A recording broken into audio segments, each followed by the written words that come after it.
welcome to the channel. If you enjoy captivating stories and intriguing content, don't forget to hit that like button and subscribe so you never miss an update. Also, drop a comment below telling me where you're watching from. I love seeing the amazing places our community comes from. Thanks for being here, and let's dive in. Quiet rain trailed down the glass facade of Wirecard's Munich headquarters as employees filed in for the Monday shift, unaware that the storm battering the company's reputation was far darker than the clouds outside. For years, analysts had hailed the German payment processor as Europe's answer to Silicon Valley, a sleek juggernaut that made credit card transactions hum in the background of life. The chief executive, Markus Braun, moved through conferences in his tailored charcoal suit, speaking softly of frictionless finance, while share prices rose like a helium balloon. On paper, Wirecard handled money for online merchants scattered from Singapore to Sao Paulo. Deposits from these far-flung clients supposedly sat in trustee accounts in the Philippines, safely segregated from operating cash. When investors pressed for proof, Braun pointed to glowing audit letters and the Big Four firm that signed them. His confidence was hypnotic, not flamboyant, not bombastic, merely certain. The markets rewarded that certainty, lifting Wirecard into Germany's blue-chip DAX index. Yet beneath the polished earnings calls, one forensic journalist kept tugging at stray threads. Dan McCrum of the Financial Times noticed odd spikes in revenue from Asia, regions where local filings told a quieter story. He published cautious questions. Wirecard's lawyers unleashed furious denials. The company accused him of market manipulation, hired private investigators to shadow critics, and assured regulators that everything was in order. Investors, soothed by Braun's steady baritone, largely believed him. Inside Wirecard, though, a handful of employees heard whispers that could not be smoothed away. Emails about contracts with no corresponding invoices, merchants that existed only as P.O. boxes, and databases altered just before audits. A junior accountant in Singapore flagged a mismatch in settlement reports. Her supervisor suggested she focus on big-picture priorities. She went home unsettled, wondering whether courage or silence would better protect her career. The reckoning began with a single, stubborn request from Wirecard's new auditor, KPMG, confirmation letters from those Philippine trustee accounts. It seemed routine. Banks send back a stamped note attesting to the balance held. But days stretched into weeks without paperwork, only explanations about typhoons, holidays, or local compliance procedures. When two German executives finally flew to Manila to retrieve the documents in person, the bank manager greeted them politely and then frowned. He had never heard of such accounts. Word of empty vaults traveled back to Munich in a coded phone call. Braun, normally unflappable, convened an emergency board meeting after dusk. In the glass conference room, the CEO proposed a temporary statement acknowledging a documentation delay. One director, an old-school banker with 40 years in risk management, asked a blunt question. If the money isn't in Manila, where is it? The silence that followed sounded like wind through an abandoned hangar. The next morning, Germany's financial watchdog tried to contain panic with a brief statement, but traders smelled blood. Wirecard stock opened in free fall, shedding billions in value before lunch. Television crews camped outside headquarters, filming employees who now hurried past with eyes downcast, badges dangling like loose ends. Markus Braun resigned that night, issuing a 146-word note insisting he had always acted in the company's best interests. Soon investigators combed through servers, laptops, and boxes of contracts. They learned that supposed third-party acquirers in Dubai and Singapore were little more than shells. Fake sales had been booked to inflate revenue, then offset by imaginary cash held offshore. The missing sum, once printed proudly in annual reports, amounted to 1.9 billion. Prosecutors labeled it air money, funds that had never existed outside spreadsheets. In a Munich courtroom months later, Braun stood in a navy sweater beneath fluorescent lights, no longer the visionary of tech conferences. He blamed rogue executives, culture clashes, even short-seller conspiracies. But emails displayed on a projection screen told another tale. Instructions to move numbers between entities, celebrations when audits were handled, warnings when journalists grew too curious. A juror later said the correspondence felt like watching a magician explain each trick after the show. Meanwhile, ordinary investors nursed shattered nest eggs. A retired teacher in Hamburg had trusted Wirecard to finance her grandchildren's education. A French index fund manager lost clients' life savings. Their letters filled court files, quiet testimonies to how corporate deception ripples outward. The junior accountant from Singapore finally stepped forward, offering meticulous notes she had saved on a personal drive. Her testimony sealed the narrative. Fraud had not been a side effect of ambition but the central operating principle. She ended her statement with one line the court reporters captured verbatim. Numbers may lie for a while, but they never forget the truth. Wirecard collapsed into insolvency, the first DAX company ever to do so. Its ruins now serve as cautionary rubble in business schools, a monument to what happens when charisma, complacency, and complex spreadsheets conspire. Outside the shuttered headquarters, the rain has long since ceased, but the glass still reflects a question left hanging in the air. How many more elegant facades hide accounts that lead to nowhere? Braun awaits final sentencing, appeals pending, his legacy rewritten from tech pioneer to architect of Europe's largest accounting scandal.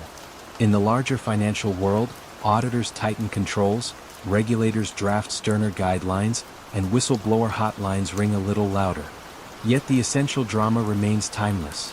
A promise too good to resist, a narrative too smooth to interrogate, and the inevitable moment when missing billions, like ghosts, demand to be seen. The visitors who stepped off the elevator on the 17th floor of the Lipstick Building in Midtown Manhattan often felt an uncanny stillness. Corridors were carpeted in taupe. Voices dropped to library hush as they moved past unmarked doors toward Bernard L. Madoff Investment Securities. Inside the reception area, a single brass plaque carried the founder's name. No electronic tickers flashed, no sales teams barked orders. Instead, clerks methodically opened envelopes, stamped trade confirmations, and filed them into tall gray cabinets.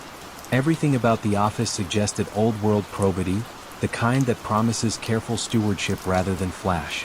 For almost 2 decades, pension trustees, European private banks, and Florida retirees mailed their checks here with quiet confidence.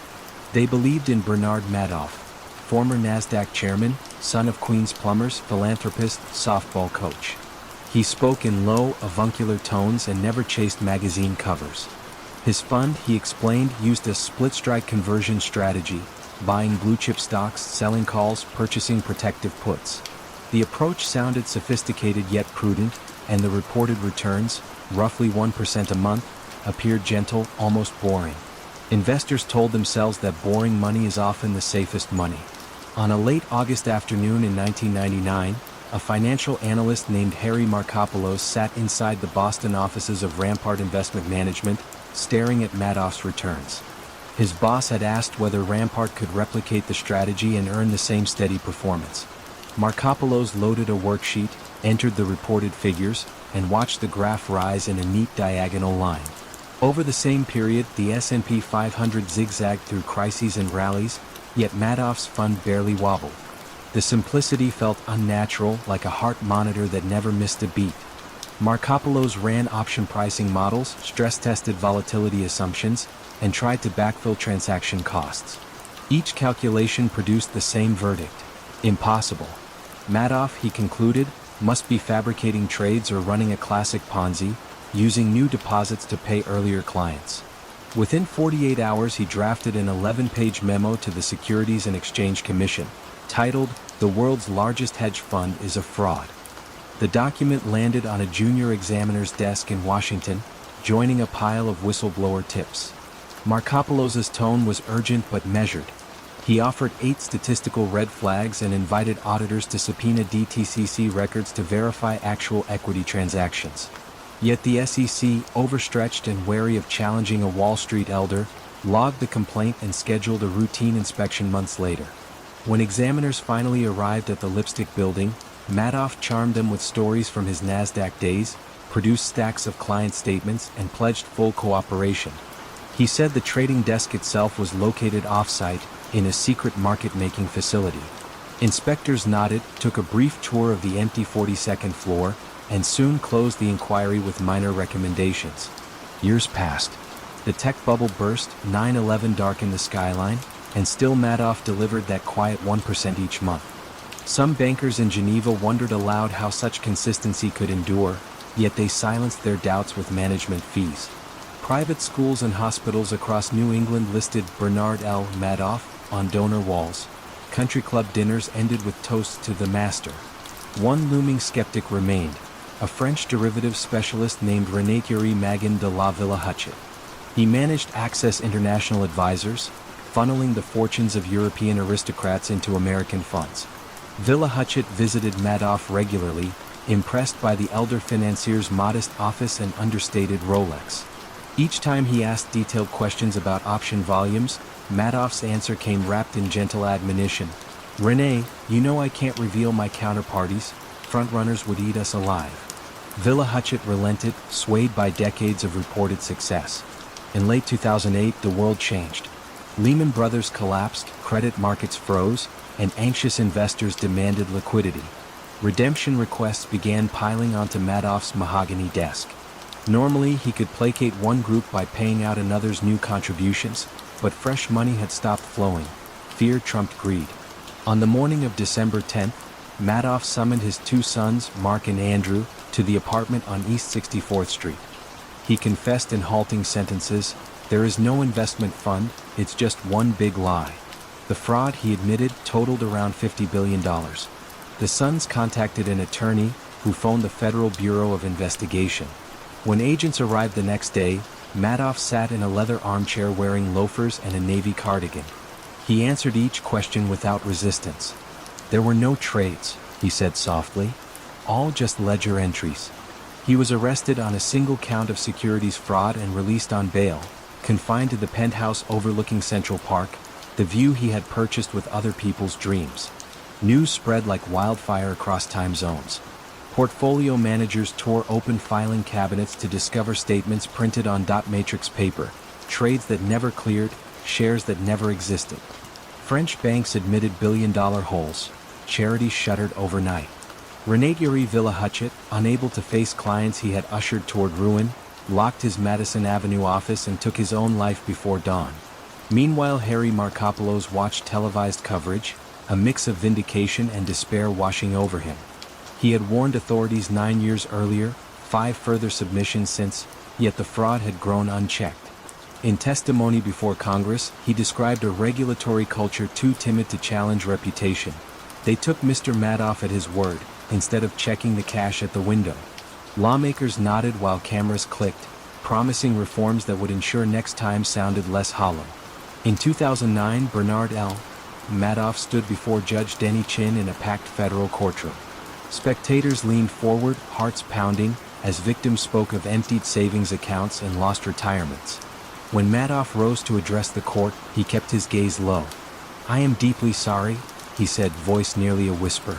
"I failed my investors, my family, myself." The judge pronounced a sentence of 150 years, symbolic yet potent. Madoff lowered his eyes, shackles clinking as marshals led him away. The lipstick building floor was soon gutted, file cabinets carted off as evidence. In a warehouse in Queens, the FBI arranged thousands of client statements in neat rows, a paper mausoleum to greed and credulity. Harry Markopolos returned to teaching risk management seminars, urging auditors to trust arithmetic over pedigree. Outside the courthouse that summer afternoon, rain misted across throngs of reporters. One elderly woman clutched a damp photo of her late husband and whispered, "We thought we were safe." Her voice vanished into the city's hum, yet the words echoed the simplest lesson behind the largest Ponzi scheme in history. When returns sound too smooth to be real, the danger lies in how gently the siren sings. The first seed of the dream took root one sweltering August night in Palo Alto, when Elizabeth Holmes, still 19, still wearing the black turtleneck she would later mythologize, sketched a vision on a dorm room notebook. A single drop of blood, no bigger than a teardrop, unlocking every secret of the human body. 2 pages of scribbles promised painless testing, instant results, and a revolution that would one day erase the sting of phlebotomy forever. By sunrise, she had decided to drop out of Stanford and summon the future herself. She named the company Theranos, a clipped fusion of therapy and diagnosis, and she spoke of it in a voice so steady and low it seemed carved from marble. Investors, entranced by that basso hush, lined up to fund the miracle. They were former secretaries of state, retired generals, billionaires who had conquered oil, software, or retail but knew nothing of clinical chemistry. Holmes greeted each one with unblinking blue eyes and a promise that technology, not tubes and needles, would soon carry healthcare into a gentler century. Inside the glassy offices on Page Mill Road, engineers tried to translate that promise into circuitry. They built tiny black boxes, first dubbed Edison, later Minilab, that were meant to read hundreds of biomarkers from microwells the width of a pencil lead. The boxes whirred, clicked, and smoked. They jammed pipettes and underreported potassium. Yet in board meetings the prototypes were called transformational, and timelines tightened like violin strings. A quiet lab director named Ian Gibbons watched the chaos with tightening dread. Quality control charts spiked red. Control samples failed night after night. He raised concerns, writing memos that used the mild language of science: variation, analyte drift, inconclusive. The responses he received carried a different dialect: "You're not a team player," "negative energy," and finally, "resignation accepted." He left with a cardboard box of desk plants and an ache he could not dictionary into words. Despite the turmoil, Holmes stepped onto conference stages in her trademark black, demonstration cartridges in one hand like talismans. She spoke of removing fear from diagnostics, of democratizing health. CNBC anchors compared her to Steve Jobs. Glossy magazines photographed her kneeling beside golden retrievers to show her softer side. The valuation vaulted past $9 billion, making her, on paper, the youngest self-made female billionaire America had ever minted. But the true miracle inside Theranos was neither technological nor medical. It was silence. Employees signed non-disclosure agreements thick enough to stop bullets. Hallway conversations hushed when unfamiliar footsteps approached. Devices shuttling patient blood samples between floors were draped in black fabric so rival teams could not glimpse proprietary parts. Though, in truth, many of those parts came from off-the-shelf analyzers Theranos secretly relied on to generate usable data. In autumn 2015, a middle-aged journalist at the Wall Street Journal began making calls. John Carreyrou had covered corporate implosions from France to China and recognized the faint scent of alchemy. Former Theranos lab workers, voices trembling through disposable cell phones, described invalidates, reruns, and a statistic called Delta Check that never stabilized. Meanwhile, Holmes appeared on a TED-Med stage in Washington and told an audience of doctors that her company's devices could detect cancer markers at the earliest whisper of disease. The first journal article landed like a thunderclap. Front-page type asked whether Theranos machines worked at all, noting that many patient tests were secretly run on conventional Siemens analyzers down the hall. Holmes fired back on CNBC the same afternoon, labeling the report factually and scientifically erroneous. She booked a television appearance for the following week, vowing to publish detailed validation data within a matter of days. The data never surfaced. Instead, subpoenas did. Regulators from the Centers for Medicare and Medicaid Services arrived unannounced at the Newark, California lab. They wore rubber-soled shoes that squeaked on polished floors and carried clipboards heavy with checklists. Over 2 weeks they photographed expired reagents, recorded room temperatures outside allowable ranges, and documented patient results changed without physician consultation. Their final report ran 42 pages, filled with phrases like immediate jeopardy to patient health. Holmes, unfazed in public, privately convened crisis meetings where lawyers outnumbered scientists 4-1. The empire began to crumble inward. Walgreens, which had installed Theranos wellness centers beside its pharmacy counters, suspended operations. Safeway wrote down $375 million in construction costs for clinics that would never open. Patients who once bragged on Facebook about $5 fingerstick tests now received form letters urging them to retest at conventional labs. One Arizona woman learned that her thyroid medication had been misdosed for months. Her hair fell out in clumps she mailed to state investigators as evidence. Holmes doubled down, announcing a new board of medical luminaries and unveiling a next-generation device called Edison 4.0, though few employees had seen a 3.0. Her old partner and former boyfriend, Sunny Balwani, paced the office hallways muttering about jihad mode against doubters. Engineers fled, carrying laptops wiped clean at exit interviews. Litigation blossomed like mold on drywall. investors sought recompense, patients filed class actions, and the Securities and Exchange Commission began tallying misleading statements. In March 2018, the SEC formally charged Holmes with massive fraud. She surrendered $500 million in equity, paid a civil penalty, and accepted a decade-long ban from serving as an officer of any public company. Yet the criminal case still loomed. 3 years later, in a San Jose courtroom, prosecutors played private investor decks that promised greater than 99.99% accuracy. A former Theranos lab worker described calibrating machines during the night so morning demos wouldn't misfire. On the witness stand, her voice wavered only once, when recounting a pediatric cancer patient whose erroneous potassium reading sent him to the emergency room. After 11 weeks of testimony, a jury found Holmes guilty on 4 counts of fraud and conspiracy. She stood motionless while the clerk read the verdict, her face a study in practiced neutrality. Outside, cameras whirred. Inside, the courthouse smelled faintly of stale coffee and turning pages. Sentencing would come later, but the narrative had already hardened. Not a medical revolution, but an exquisite confidence game built on the power of a whisper-calm voice and a black turtleneck. In Silicon Valley, venture capitalists rewrote term sheets to require deeper technical audits. Labs from Boston to Berlin doubled their quality controls.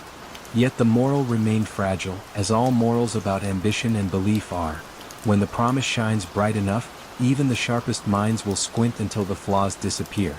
Somewhere, a young founder sketches a new miracle on a dorm room notebook, certain that this time the box will work, because it has to. Dawn lifted slowly over the concrete tributaries of Interstate 10, tinting Houston's air a soft amber as the towers of the Enron Center caught the first sun. From the street, the glass cylinders looked flawless, architectural metaphors for limitless energy, perpetual motion, pure American optimism. On the 28th floor, Sharon Watkins, a mid-level vice president surrounded by fresh audit binders, stared at a number that refused to balance. It was only a line in a footnote: related party equity losses deferred, $234 million. The phrase suggested an accounting cul-de-sac where bad news was parked out of sight. She wrote a question mark, circled it twice, and felt the first curl of worry rise like smoke. That same morning, across town at an elementary school fundraiser, Jeffrey Skilling accepted a plaque for Corporate Citizen of the Year. He spoke lightly about innovation barrels, asset-light pipelines, and the bright destiny of deregulated power markets. Teachers clapped, not fully sure what Enron did anymore, gas trading, broadband, weather futures, but confident it was something clever. The share price hovered above $90, wallets thick with employee stock options that could, everyone said, buy boats on Galveston Bay. Back in her office, Watkins opened a hidden worksheet embedded in the general ledger. The tab was labeled Raptor Reserves. Inside, debt and equity blurred. The Raptors were special-purpose entities supposedly hedging Enron's technology investments. Yet the assets booked as collateral were Enron's own rising stock, a hall of mirrors defense against decline. Should the price slip, both hedger and hedge would fall together. Watkins traced the ownership trail to a partnership named LJM2, managed not by some outside banker but by Enron's chief financial officer Andrew Fastow. The conflict felt radioactive. 2 floors above, Fastow himself paced a glass-walled conference room, rehearsing slides for the upcoming analyst call. He loved the theater of earnings season. Adjust a few assumptions, move a handful of liabilities offshore, and income blossomed right on cue. He cued the projector to a bar chart rising quarter after quarter. Robust recurring earnings, he would say, voice silky, before fielding softball questions from brokerage houses fat with underwriting fees. Watkins printed her findings, 7 dense pages, and sealed them in an envelope marked confidential, CO only. Skilling received the memo while traveling but forwarded it to the company's law firm, Vinson & Elkins, asking for comfort. Lawyers interviewed managers who assured them the structures were within the rules. No one phoned the SEC. Weeks later, Skilling resigned abruptly, citing personal reasons, and handed the reins to Chairman Kenneth Lay, the founding patriarch who preferred golf and political fundraising to operational grit. The stock slipped, but only slightly. In bull markets, investors forgive leadership changes as mere costume swaps. Yet small fissures widened. California's electricity crisis exposed Enron traders bragging over recorded lines about Death Star strategies. routing power in circles to inflate prices. Journalists latched on, regulators sniffed louder, and the bond market began charging Enron a little more to borrow. Inside Treasury, spreadsheets that once balanced with ease now required night owl tinkering. October 16, 2001 arrived with clear skies and an innocuous headline. Enron announces third quarter earnings non-recurring charge. The charge totaled $1.2 billion, tied vaguely to LJM partnerships. Analysts blinked. Credit rating agencies placed the company on watch. The share price, which had touched 90 the previous year, fell below 30 by sunset. Fasto was fired. His silver cufflinks caught camera flashes as he exited carrying a single manila folder. Across the skyline, employees watched ticker symbols slide while elevator chatter thickened. Many had most of their retirement savings in Enron stock, encouraged by pep talks in the cafeteria, and lockup rules prevented selling during planned rebalancing. As Halloween neared, cubicles sprouted for sale signs in jest. The laughter sounded brittle. Watkins, now cooperating quietly with an internal task force, briefed the board's audit committee. She explained how Raptors relied on Enron equity staying aloft, how hidden guarantees violated basic consolidation rules, how Fasto had earned tens of millions in side deals. Some directors asked probing questions. Others stared at their shoes. They voted to alert the SEC, but by then short sellers had already dug through public filings and smelled blood. On November 8, Enron admitted it had overstated profits by nearly $600 million since 1997 and would restate earnings back 5 years.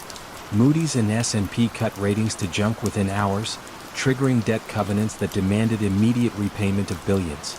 Banks slammed their doors. Trading partners demanded cash collateral Enron no longer had. In the trading pit the next morning, phones rang unanswered while risk officers scrambled to unwind positions. The once mighty market maker could not cover even mundane gas swaps without counterparties insisting on fortress-level margins. December 2, 2001, 5:25 p.m.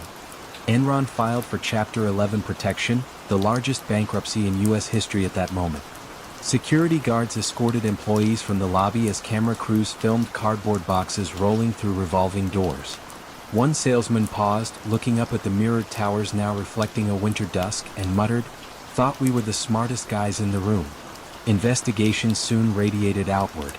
Congressional hearings replayed trader tapes boasting of Grandma Millie stuck with soaring utility bills. Andrew Fasto pleaded guilty to wire fraud, agreeing to testify. Jeffrey Skilling fought the charges, insisting market panic, not accounting games, killed the company. Kenneth Lay, awaiting trial, suffered a fatal heart attack at his Colorado lodge. Some called it the final escape clause. Sharon Watkins testified too, voice steady, describing the moment she realized the Titanic was on fire. Lawmakers praised her as an early whistleblower, though she never went public until the ship was listing.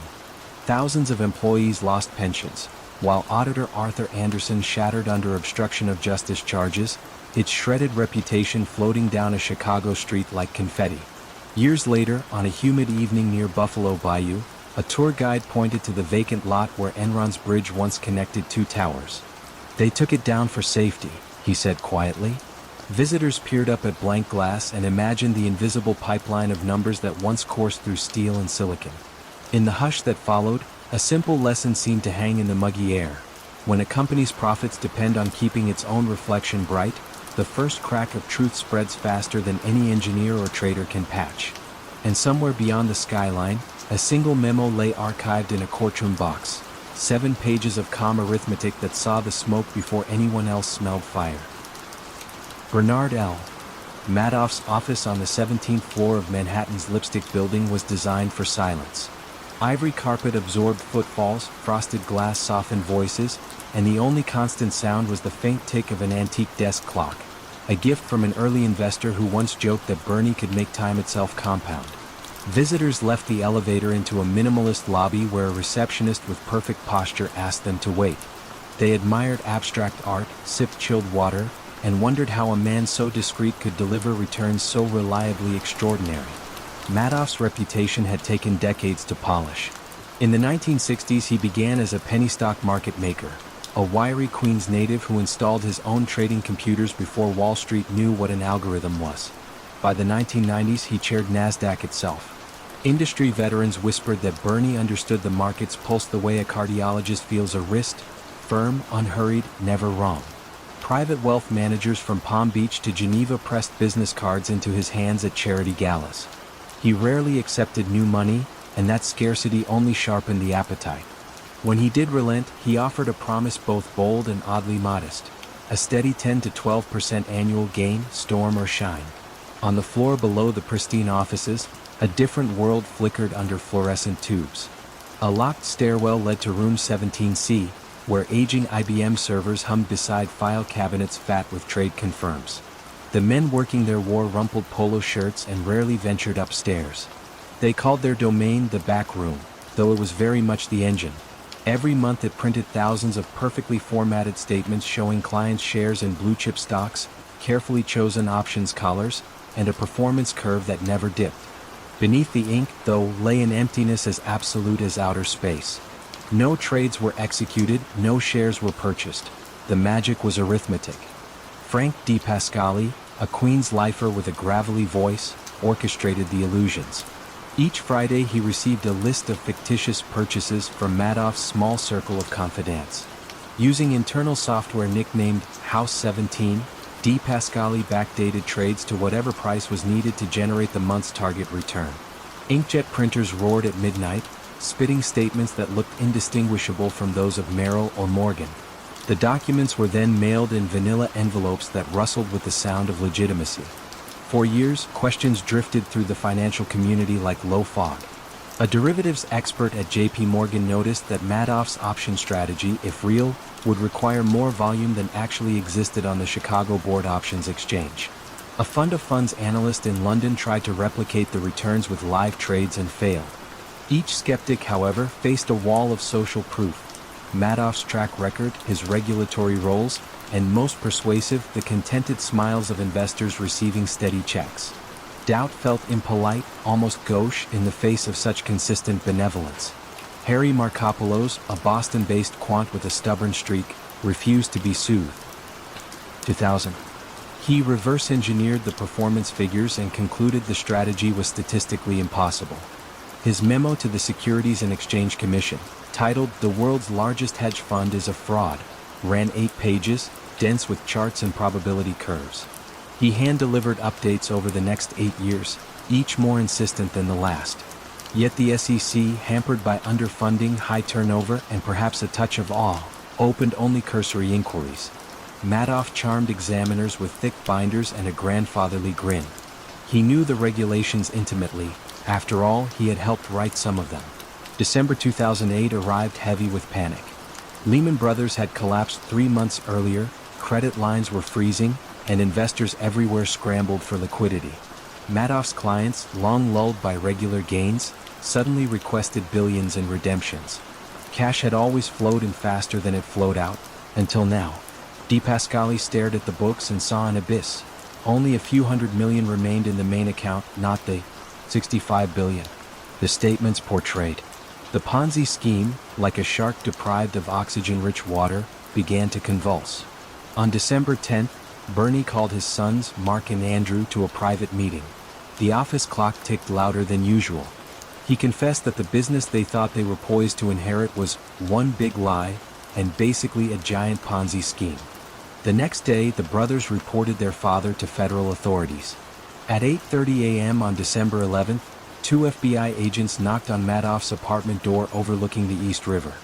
He greeted them in a pale burgundy bathrobe.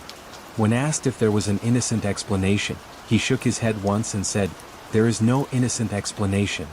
News of the arrest ignited like dry tinder. Elderly couples in Boca Raton clutched call sheets showing retirement accounts now worthless. European private banks disclosed losses that would ripple into art foundations and university endowments. Even charities for Holocaust survivors, who had trusted a man claiming shared heritage, faced abrupt insolvency. The emotional injury, more than the financial, seared deepest. Trust, patiently built over lifetimes, evaporated in a morning's headlines. In courtroom room 318 of the Daniel Patrick Moynihan Courthouse, Madoff stood before Judge Denny Chin on March 12, 2009, and pleaded guilty to 11 counts of fraud, money laundering, and perjury. He spoke calmly, almost academically, acknowledging an error of judgment that grew uncontrollably. Survivors later recalled that he never once uttered the word sorry. When sentencing day arrived, investors packed the gallery. One widow described pawning her wedding ring to pay medical bills. Another man spoke of a father who took his own life. Judge Chin imposed the maximum, 150 years in federal prison. A temporal cipher meant less to confine a body than to articulate society's fury. In Otisville Correctional Facility, the once celebrated financier passed his days folding blankets and mopping hallways. The antique clock from his office now sits in an evidence locker, its tick muted by bubble wrap. DePascali cooperated with prosecutors but died of lung cancer before sentencing. The SEC chastened, overhauled procedures, though critics argue vigilance cannot be legislated, only practiced day after day. As for Markopoulos, he still lectures about red flags, returns that are smooth when markets are rough, strategies described in abstractions, exclusive invitations that flatter greed. He ends each talk with a single slide showing Madoff's business card. The tagline reads, "Quality investments," a phrase that once sounded reassuring but now clangs like irony in a vast, empty vault. Years later, victims continue to recover fragments through court-appointed trustees, pennies on each vanished dollar. Yet the deeper loss is intangible.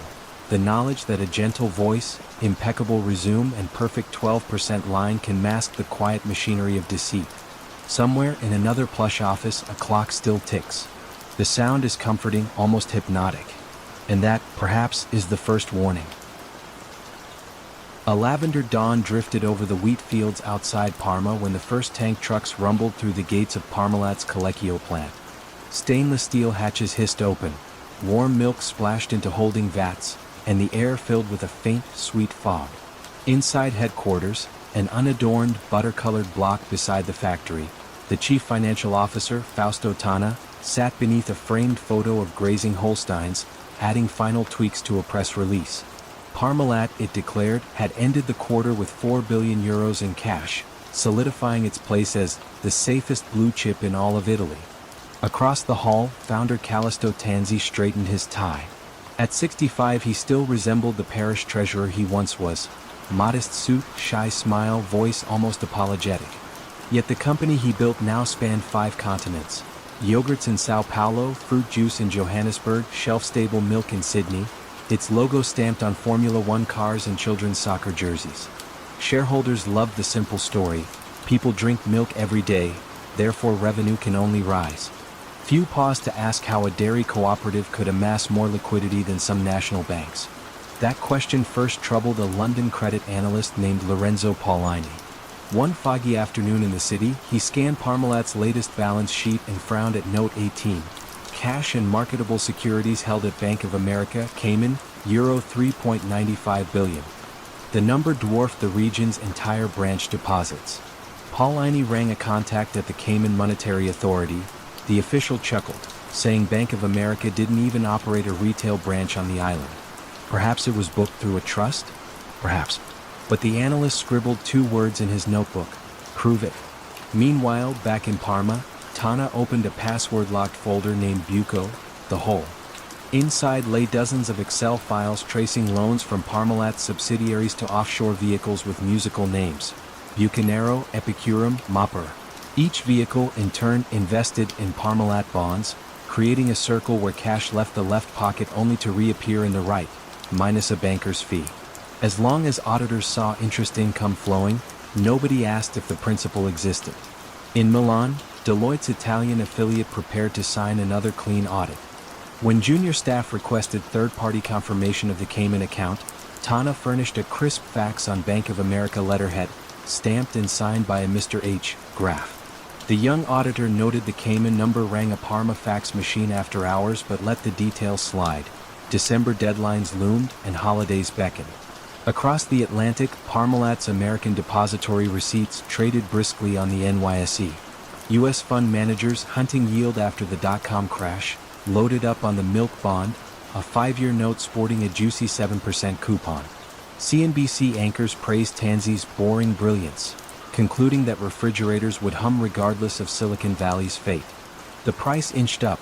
Tanzi quietly pledged more shares to secure private loans. funneling cash into a side project. Parma Calcio 1913, the local football club chasing Champions League glory. Summer 2003 scorched the Po Valley. Herds sought shade, milk volumes dipped, and suppliers demanded faster payments. Treasury lines grew taut. To plug gaps, Tana drafted an 8-page prospectus for a fresh €300 million bond. Rating agencies signaled tentative approval. Parmalat's alleged cash mountain dwarfed the raise. Yet Paulini, still uneasy, convinced his bank's trading desk to short the new issue on day one. September brought a tremor. A tiny Milan newspaper ran a column titled Latte e Mistero, alleging that Parmalat's Brazilian subsidiary was missing funds. The company dismissed the claim as provincial gossip, but bond spreads widened a hair. Tanzi summoned his board, assuring them liquidity was abundant. After the meeting, he ordered Treasury to wire €30 million to Brazil, covering a payroll that should have been routine. In mid-November, investment bank Merrill Lynch attempted to sell Parmalat a complex derivative in exchange for €500 million cash up front. Due diligence required fresh proof of reserves. Merrill's analyst dialed the Cayman fax number. It rang unanswered. She escalated to Bank of America's European head, who confirmed no such account existed. Within 24 hours Merrill withdrew, and whispers rippled through Milan's finance district like pigeons scattering in a piazza. December 9, 2003, 7:30 a.m. Parmalat's switchboard lit up with calls from journalists asking about the Cayman funds. Tana locked his office door and tried to fax the same forged statement one more time, but the machine jammed, spitting out crumpled paper. He sank into his chair, staring at the mangled letterhead, heart thudding in his ears. That evening Italy's market regulator, Consub, froze trading in Parmalat shares and demanded answers within 48 hours.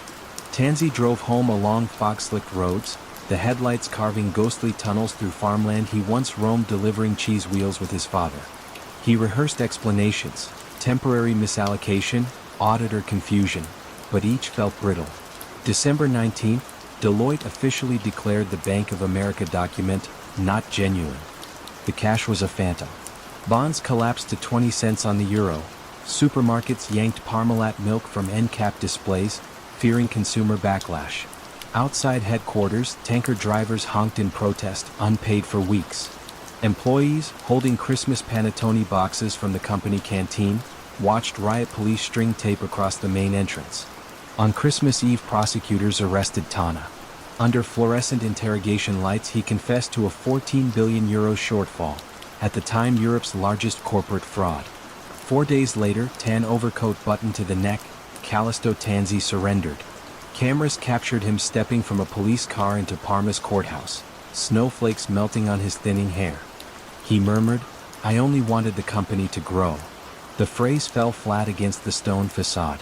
Administrators carved Parmalat into a new entity, selling non-core assets and suing banks that had spun the merry-go-round of offshore notes. Thousands of Italian retirees, whose savings lay in milk bonds once deemed as safe as government paper, filed claims. In villages across Emilia-Romagna, parish priests collected envelopes for families who had lost both jobs and nest eggs in the same collapse. Years later, along the Strada del Prosciutto, a guide points to the rebuilt plant, now sporting a new logo under French ownership.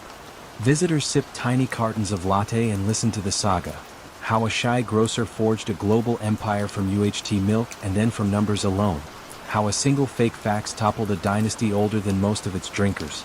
The lesson rises like steam from warm milk into winter air. Balance sheets can be pasteurized until nothing harmful seems alive, but the truth, like raw cream, always floats back to the surface. From the Parma plain, the headquarters of Parmalat looked almost pastoral. Low, cream-colored buildings ringed by poplar trees and delivery trucks smelling faintly of warm milk. Farmers in northern Italy had long trusted the company with their dawn collections, believing that cartons stamped with the familiar blue logo carried the essence of regional pride to breakfast tables across Europe. By 2001, Parmalat had stretched far beyond dairy, buying fruit juice brands in Brazil, soccer clubs in Parma, even a travel agency in the Caribbean. Its founder and chief executive, Callisto Tanzi, spoke softly of global nutrition, while promising investors steady, comforting growth. Each quarter, Tanzi hosted analysts in a modest conference room paneled with light oak. He wore simple suits, avoided bravado and pointed to slides full of gentle upward curves, profits, sales, geographic reach. The most impressive number sat on the balance sheet under cash and marketable securities. Billions supposedly parked in a Cayman Islands subsidiary named Bonlat. When questioned, Tansy's finance chief, Fausto Tana, would shrug amiably and explain that offshore liquidity gave Parmalat flexibility in emerging markets. The explanation sounded technical enough to end the conversation, yet ordinary enough to pacify doubts. Still, a few incongruities nagged. Milk margins are notoriously slim, yet Parmalat reported returns approaching those of luxury fashion houses. Debt ballooned, then disappeared, then re-emerged under exotic headings such as equity-linked notes. A London-based fund manager ran a quick ratio analysis and found that, unless dairy economics had been rewritten, something felt off. He filed the observation under pending, unwilling to challenge a company rooted in the very soil of Italian respectability.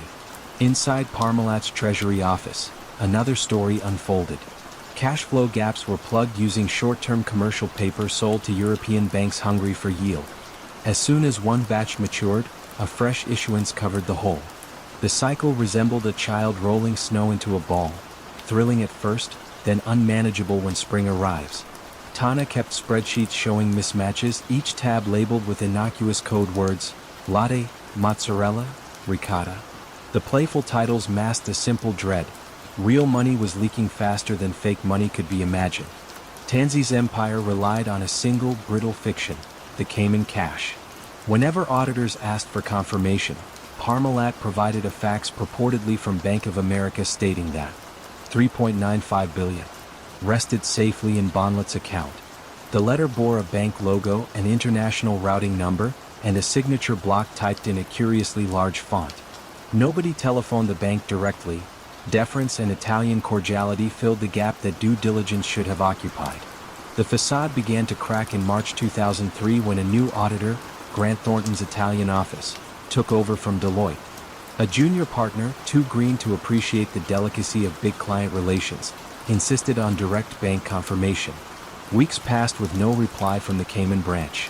Phone numbers rang to voicemail, emails bounced. Tana assured the auditors that island bureaucracy moved at island speed. Yet rumors drifted onto Milan's trading desks.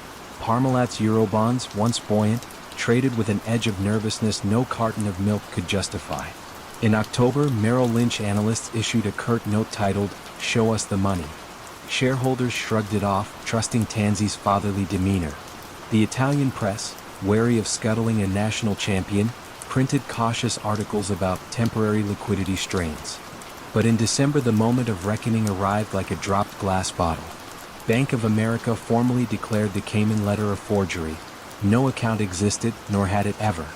Within 2 days, Parmalat's shares evaporated from 2.20 to pennies. Trading halted. Employees watched the ticker frozen on cafeteria televisions while espresso machines hissed in awkward sympathy. Investigators from the Guardia di Finanza descended on headquarters, their dark uniforms stark against pastel walls showcasing children's drawings of cows. They seized hard drives, invoice books, entire filing cabinets. One officer later testified that a binder labeled U.S. Capital contained nothing but blank sheets separated by index tabs marked future transactions. Tana broke first, admitting that at least $1 billion of assets were figurative.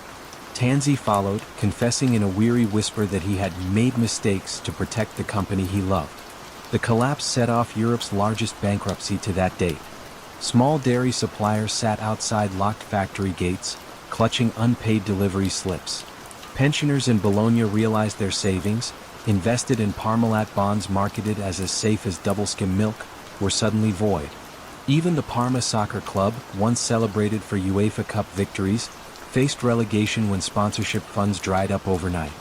In a Milan courtroom, prosecutors laid out a panorama of deceit. Cyclic bond issuances, sham acquisitions designed solely to book goodwill, and the Cayman illusion fortifying it all. PowerPoint slides displayed the infamous facts, enlarged so the Comic Sans-like font drew faint laughter from journalists. Laughter that quickly died when pensioners' losses were read aloud. Tansy, subdued behind frameless glasses, heard the judge liken the scheme to a house of cream on a foundation of sand. He received 10 years, later extended to 17 on appeal. Tana and a dozen bankers faced lesser but still jarring sentences.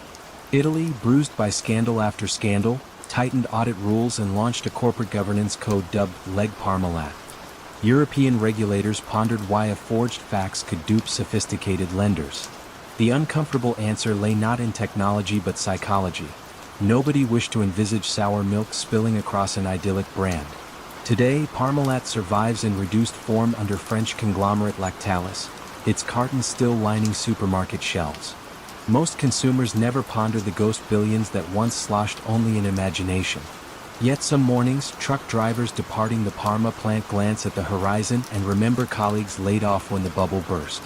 In their rearview mirrors, the cream-colored headquarters appear serene, almost innocent, proof that facades like milk foam can hide turbulence beneath.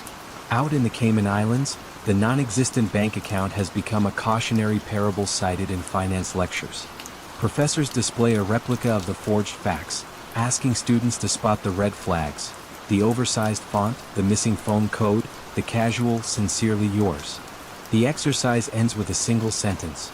Trust, once curdled, leaves a taste no pasteurization can remove. A humid dusk settled over the pine woods of central Mississippi as Cynthia Cooper walked the quiet corridors of WorldCom's headquarters in Clinton. Cleaning crews whispered past with carts of lemon polish, but the finance wing remained lit. Cynthia and two auditors bent over binders piled like levees against a flood. She had spent weeks sampling invoices, chasing odd entries tagged line cost capitalization, and one pattern never quit her mind. Expenses that should have flowed straight to the income statement were instead perched on the balance sheet as assets. By the soft glow of a desk lamp, she turned another page and felt a shiver. The number was now $3.8 billion. 5 years earlier, WorldCom had been the darling of Wall Street. CEO Bernard "Bernie" Ebbers, 6'4", a former motel owner with a preacher's cadence, promised to stitch together regional phone carriers into a single fiber optic giant. Each merger press release came laced with country aphorisms. You can't plow a field by turning it over in your mind, and a claim that earnings would soar through efficiency. Analysts loved the folksy bravado. They scribbled by notes and watched the stock split again and again. Yet the long-distance market proved less a gold mine than quicksand. Prices fell, competitors hacked away at margins, and the internet bubbles burst left and used fiber dark beneath highways. Ebbers, whose personal loans were collateralized by WorldCom shares, could not afford a decline.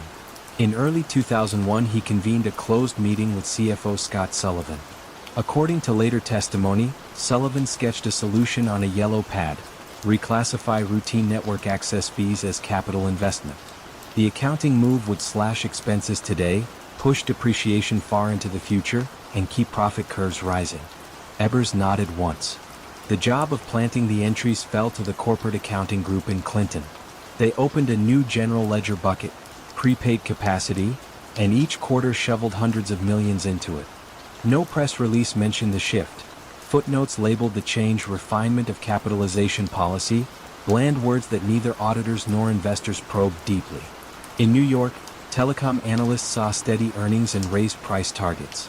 Cynthia Cooper, vice president of internal audit, was not in the loop. Her team's routine testing picked up outliers: line cost accruals reversing without cash, depreciation charges oddly small. When she asked the controller's office for details, replies came slow and guarded. One manager hinted that the entries were topside adjustments from corporate. Don't worry. The reassurance sounded hollow. By June 2002, pressure mounted. WorldCom had missed revenue guidance twice, and rumors swirled of SEC sweeps after the Enron collapse. Cooper requested broader access to journal vouchers. Sullivan, usually cordial, bristled and told her to focus on Sarbanes checklists. She pressed anyway, assembling a secret working group of two auditors sworn to silence. Late nights became routine, the building hushed except for distant air handlers and the scratch of calculator keys. On June 15, they traced one suspicious voucher to its approval chain. No supporting invoice, just Sullivan's digital signature and the memo line corporate ADJ. The amount, $500 million, nearly matched that week's analyst consensus gap. Cooper's stomach tightened. She drafted a chronology, stapled backup spreadsheets, and booked a meeting with the audit committee chair, Max Bobbitt, former head of a North Carolina utility. Bobbitt listened, browsed knitting, then phoned outside counsel. Within 48 hours, WorldCom's board hired KPMG to perform an emergency review, sidelining longtime auditor Arthur Anderson, already wounded by Enron. Sullivan tried to explain the entries as industry standard, but when asked for peer examples he offered none. The facade cracked. June 25, 2002 dawned sticky and overcast. At 9 a.m. WorldCom issued an 8-sentence press release. It would restate earnings downward by $3.8 billion due to improper capitalization of line costs. Phones rang in trading rooms. Within minutes the stock, once worth $64, fell below $1.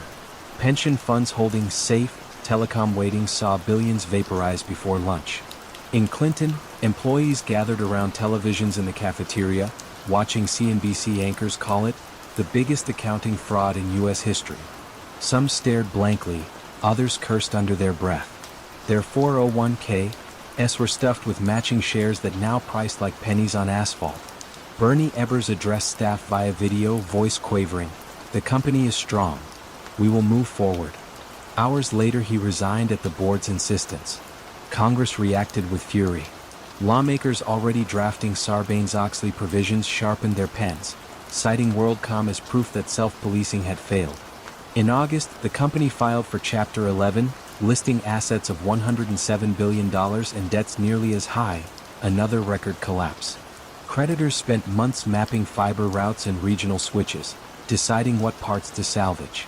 Scott Sullivan pleaded guilty to securities fraud and, in exchange for leniency, testified against his former boss.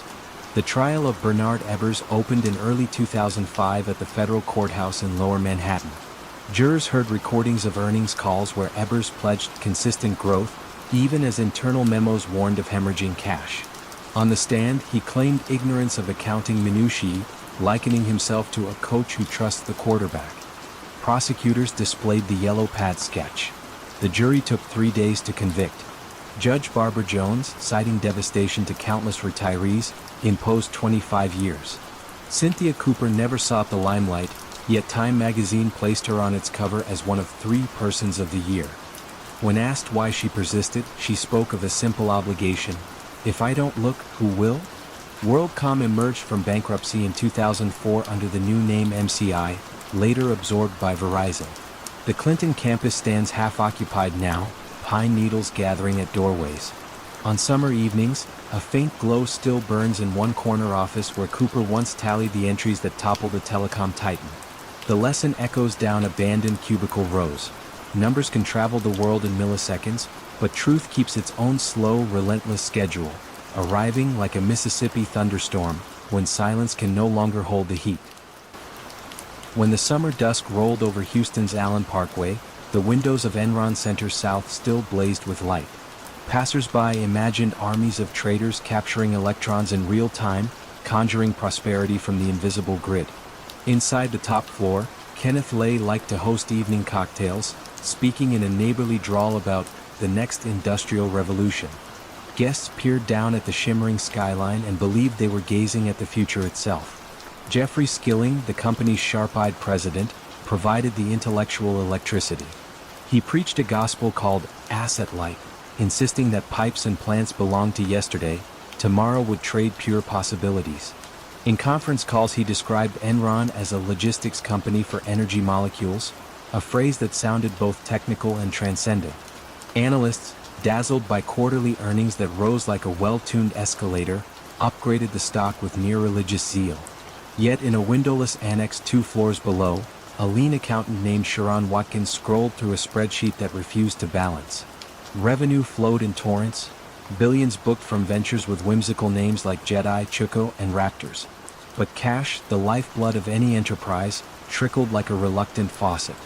She toggled columns, searching for the leak, and discovered entire debts shifted off the balance sheet into entities run by Andrew Fastow, the chief financial officer celebrated for risk wizardry. Fastow's creations wore the mask of independence, limited partnerships supposedly controlled by outside investors. In reality, Enron guaranteed their success while hiding the guarantees. If an investment soured, the loss vanished into the partnership. If it prospered, Enron booked the gain. It was accounting's version of a one-way mirror, transparency from the inside, opacity from the street. Employees on the trading floor felt only euphoria. One day they bet on California wind output, the next they auctioned pipeline capacity in Brazil. Managers distributed rank and yank scorecards, elevating top performers with six-figure bonuses and escorting laggards to security elevators. The culture pulsed with risk, jargon, and sleepless ambition. A junior trader proudly wore a t-shirt that read, "Ask why?" Enron, a motto meant to symbolize curiosity, though few dared aim that question at the financial statements. In the autumn of 2000, the first tremor arrived. A journalist at Fortune asked, "How exactly does Enron make its money?" Skilling chuckled and answered with a single word, "Magic." To the magazine's readership, the quip sounded endearing. To Watkins, it rang like a bell of warning. She drafted a memo titled "Possible Accounting Irregularities," describing partnerships that might collapse like a house of cards. She delivered it to Lay in a sealed envelope. Weeks passed. She heard nothing. Meanwhile, Fasto convened late-night meetings in a glass-walled war room, shuffling debt between entities in a choreography so complex that auditors at Arthur Andersen sometimes resorted to post-it diagrams covering entire whiteboards. One associate, bleary at 3 a.m., muttered, "We're tap dancing on a razor blade," then signed off on a new structure anyway. For each approval, Fasto's personal compensation committee granted him fresh partnership fees. Money he insisted was deserved for innovative capital work. Markets, indifferent to backstage strain, kept bidding up the stock. Enron options minted new millionaires among secretaries and mailroom clerks. Car dealerships in Houston sold more Porsches than ever. Local radio ads joked that if you didn't own Enron shares, your retirement plan was just barbecue smoke. The zeitgeist seemed bulletproof until spring 2001, when power prices in California spiked 15-fold. Legislators accused Enron traders of engineering shortages with code phrases like ricochet and Death Star. The public image, once visionary, began to cloud. Then came August. Skilling resigned abruptly, citing personal reasons. He pocketed millions as he stepped away, leaving analysts to spin comforting stories about leadership transitions. Lay reassumed the CEO role, promising steadiness. But credit rating agencies sniffed weakness and demanded clarity on the off-balance sheet debt. Enron's treasury team rushed to unwind partnerships, only to find that the exit doors were bolted by design. On October 16, Enron announced a mysterious $1.2 billion equity reduction tied to the Raptors. The stock shrank like leather in rain, yet Lay urged employees to keep buying. In corporate emails later made public, he called the sell-off an incredible opportunity. Workers funneled their 401k contributions into company shares even as senior executives quietly executed planned sale programs. One administrative assistant purchased 60 additional shares the day before a second earnings restatement. She would later frame the receipt as a relic of misplaced faith. By early November, Andersen auditors discovered shredded drafts of memos detailing the partnerships. Congressional investigators subpoenaed documents, and newspaper headlines turned forensic. Enron's liquidity evaporated. Trading partners demanded collateral the company couldn't post. Wall Street, smelling decay, placed the stock on a gurney. On December 2, 2001, Enron filed for Chapter 11 protection, the largest corporate bankruptcy in U.S. history at the time. Workers were escorted from the building carrying cardboard boxes. Some still wore lapel pins shaped like a tilted E, the once proud logo now resembling a warning sign. Courtrooms soon filled with diagrams of partnerships, cash waterfalls, and audio clips of traders joking about Grandma Millie paying inflated electricity bills. Fasto pleaded guilty and cooperated. Watkins testified under oath, her earlier memo projected on a screen like a prophetic scroll. Skilling received 24 years, later reduced. Lay died of a heart attack before sentencing, leaving victims grappling with a sense of unfinished reckoning. Houston's skyline still features the crystal tower that housed Enron, but its lobby now carries a different logo and a quieter atmosphere. Former employees pass by, sometimes pausing to see their reflections in the glass, ghosts of a moment when ambition overwhelmed arithmetic. In business schools from Boston to Berlin, professors dissect the fall using cardboard models of Jedi and Chuko, inviting students to trace the risk until they reach the void. The exercise closes with a simple admonition. When profits become magic, the trick is already underway. And somewhere in the archives of the Securities and Exchange Commission lies Watkins's original memo, its pages yellowing gently, the ink still imploring any reader who stumbles upon it to ask why. A fine sleet hung over La Défense on Friday, January 18, 2008, blurring the mirrored facade of Société Générale's twin towers. Inside the Delta Trading Complex, a junior employee named Jerome Kerviel sat at his terminal, hands flat on the keyboard, eyes traveling across a lattice of futures contracts worth tens of billions of euros. The positions were impossible, vaster than the bank's authorized limits, vaster than many sovereign funds, yet they glowed on his screen alone. In the official risk dashboards they were ghosts, cancelled out by fictitious hedges Kerviel had fabricated over months of patient deceit. He was the unlikeliest of rogue traders, a quiet Breton who had joined SOCGEN's back office straight from a provincial university, absorbing settlement rules, confirmation cycles, and the small gaps where procedure thins. When he moved to the Delta desk in 2005, colleagues praised his diligence. Managers liked that he spoke little and stayed late. They called him le garçon discret, the discreet boy, never guessing that discretion could shelter audacity. Kerviel's scheme hinged on the bank's own architecture. Each real trade produced a ticket. Each ticket required a matching counter trade or hedge. If a mismatch lingered past noon, alarms clanged. Kerviel learned to feed the system dummy tickets, supposed futures with Deutsche Bank or UBS, that balanced his true bets just long enough to survive overnight reconciliation.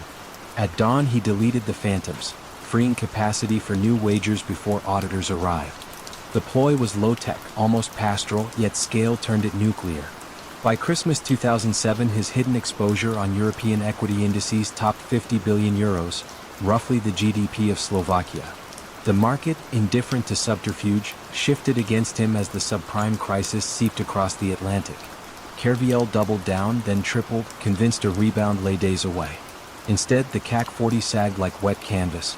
Unrealized losses silently crossed 1 billion euros, then 2 billion euros. On January 18, a routine control team queried 3 odd reference numbers on his blotter. Kerviel, pulse throttling, invented a story about a pending hedge with a German fund.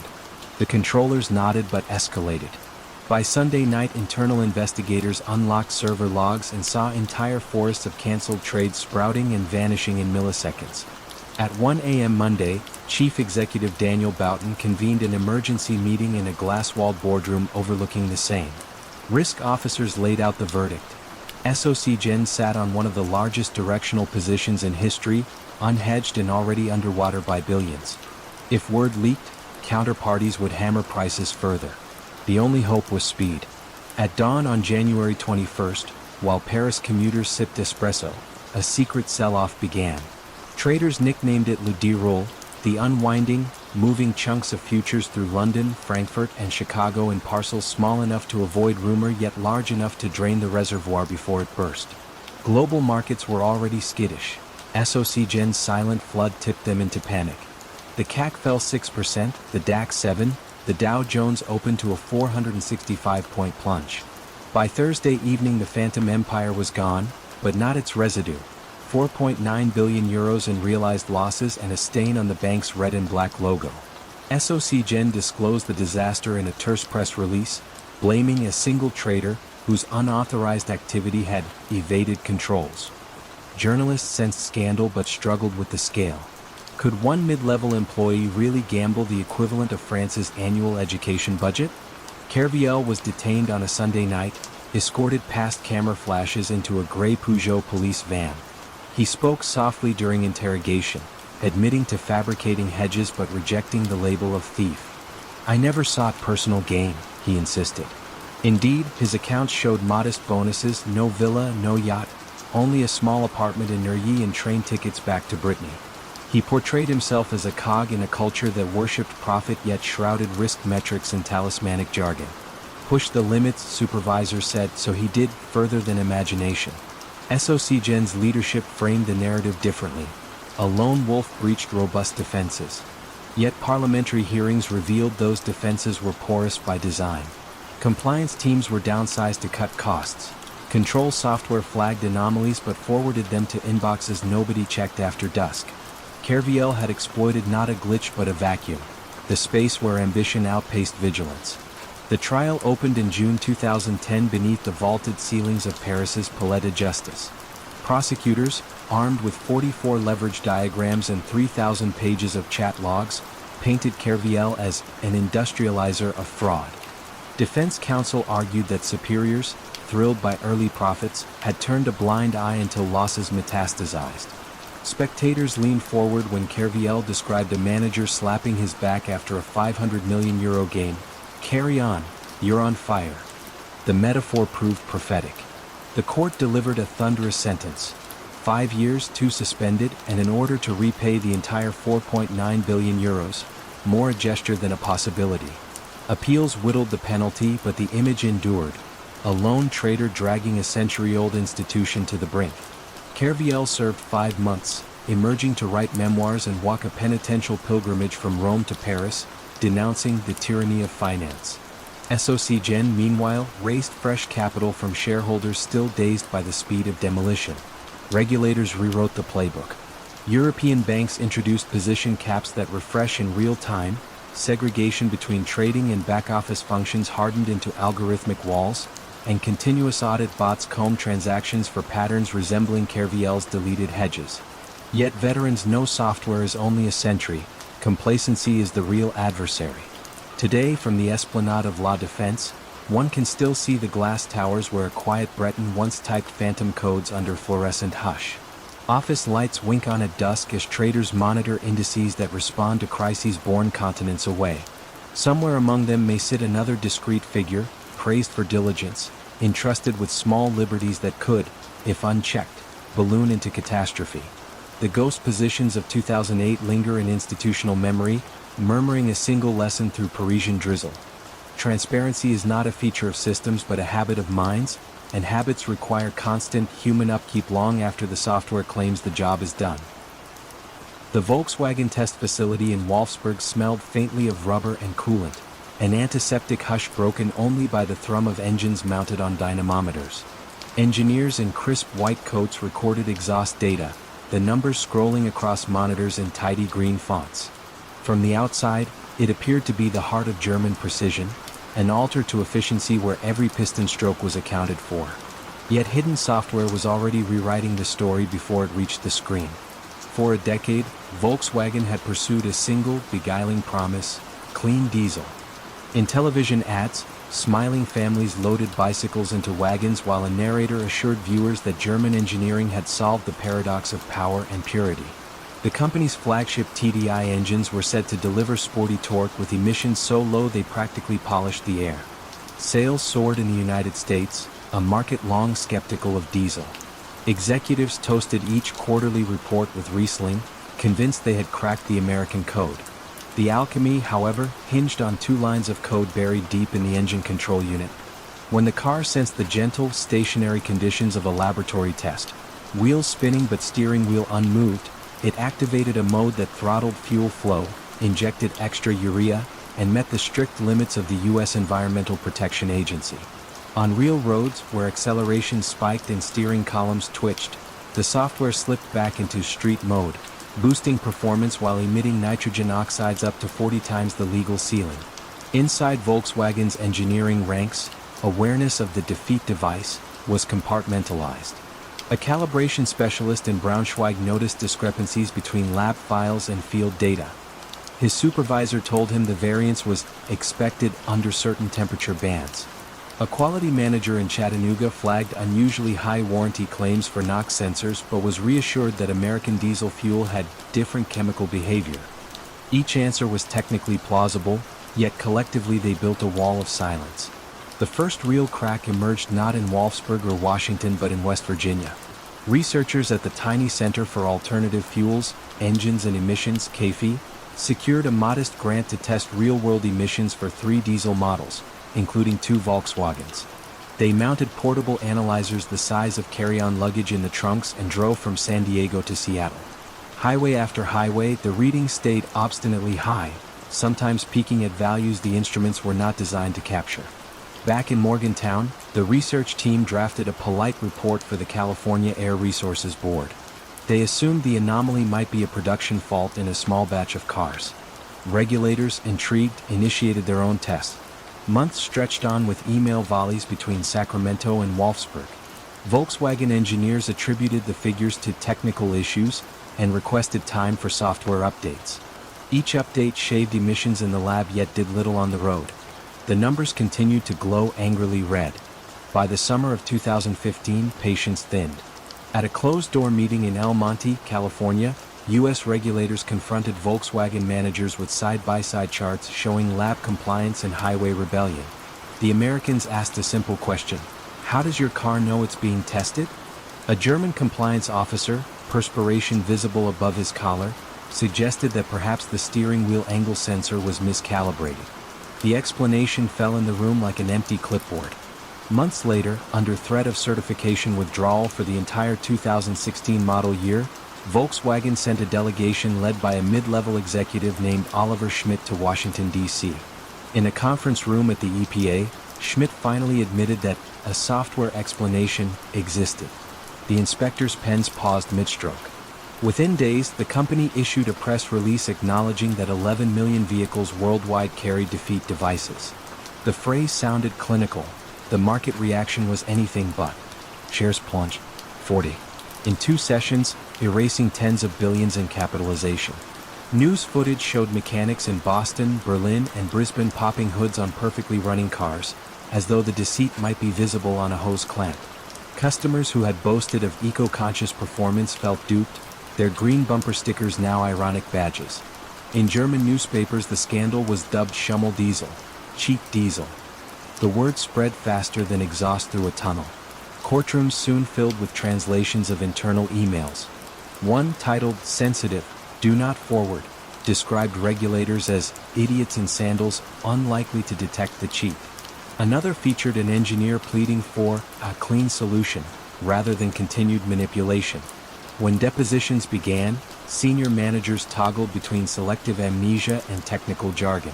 Prosecutors, unmoved, displayed a slide of the original code, an if statement with 2 modes, dyno and road.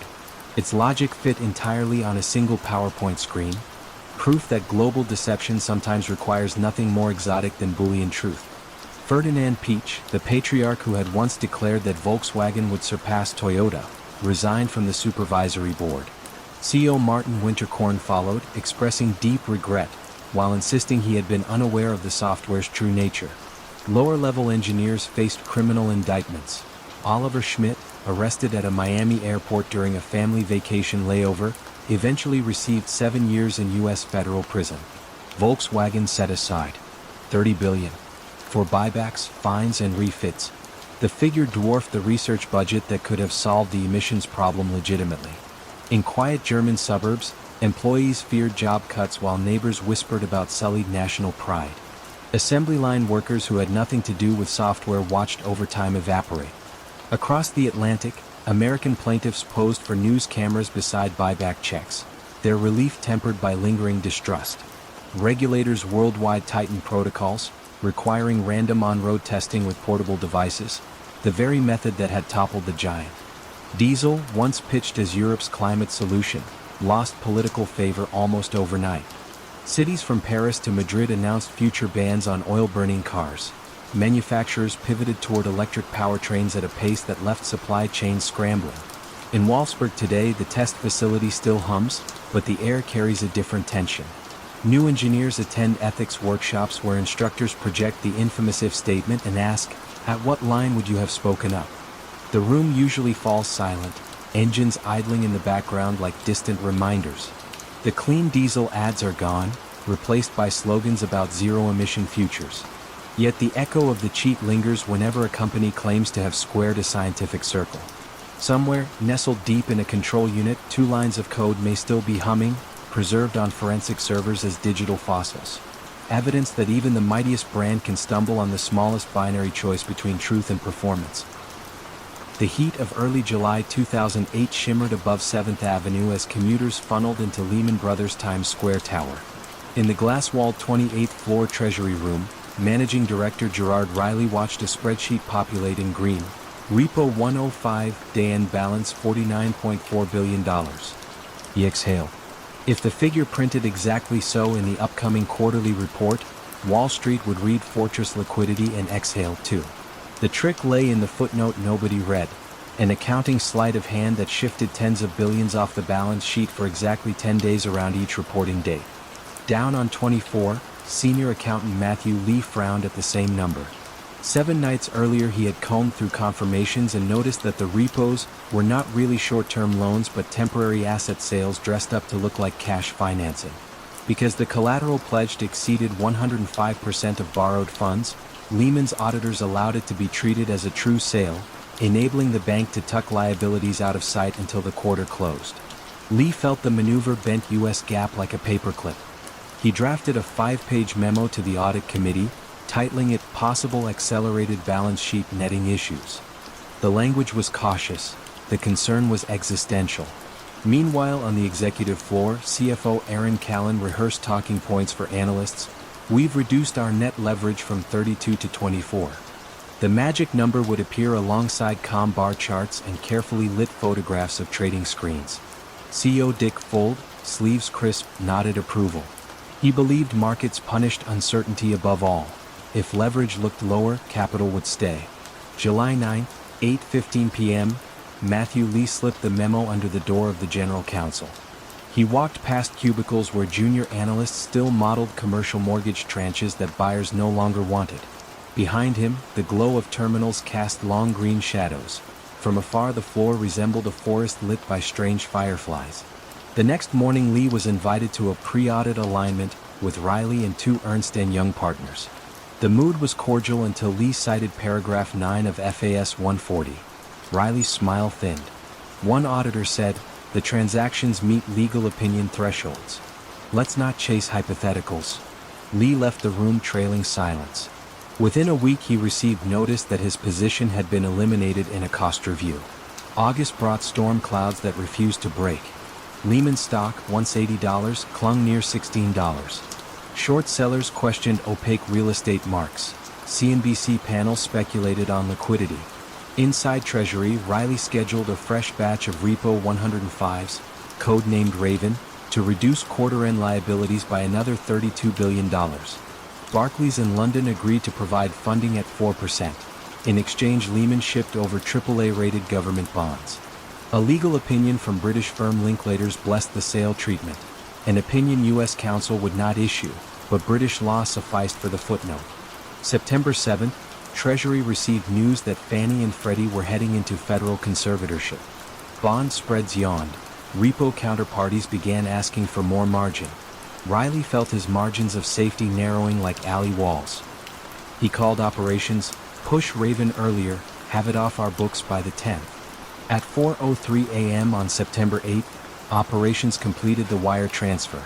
Screens moments later showed cash inflows that made liquidity ratios sparkle. Callan, now replaced by Ian Lowett but still coaching from the sidelines, sent a note, "Good optics. Let's hold the line for earnings." Yet markets did not wait for optics. By Friday the 12th, rumor of a government-backed deal collapsed. Rating agencies threatened a downgrade. Repo lenders demanded haircuts Lehman could not post without recalling the very assets it had just sold. Riley stared at a blinking field. Required collateral, $7.2 billion, delivered by 1400 hours. But to return the collateral meant reversing Repo 105s prematurely, which would balloon reported debt just as potential white knight Barclays poured over books. Catch-22 tightened like wire. That evening the Federal Reserve convened CEOs in a mahogany-paneled room at 33 Liberty. Fuld pleaded for bridge financing. Treasury Secretary Paulson remained unmoved. Across the table, J.P. Morgan's Jamie Dimon scrolled through internal risk memos flagging Lehman's off-balance sheet tricks. One banker whispered, "Their numbers don't foot." September 15 to 1:45 a.m. Midtown streets lay almost empty when Lehman's counsel filed for Chapter 11.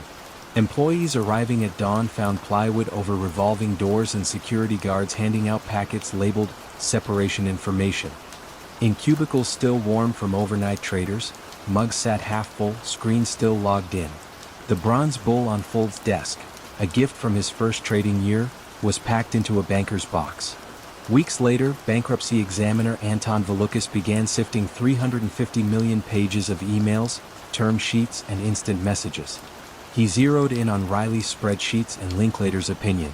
The final report, 2,200 pages long, devoted an entire volume to balance sheet manipulation under Repo 105, calling it a bright-line rule-driven device to window dress. Volukis singled out E&Y for failing to question why the transaction spiked only around reporting dates. Matthew Lee, no longer silenced by severance clauses, testified before Congress. He described being told the numbers were immaterial adjustments. Lawmakers brandished poster-sized graphs showing liabilities plunging days before quarter end, then surging back, like a scale that forgot your weight whenever the doctor glanced away. Ernst & Young paid $10 million to New York's Attorney General to settle allegations.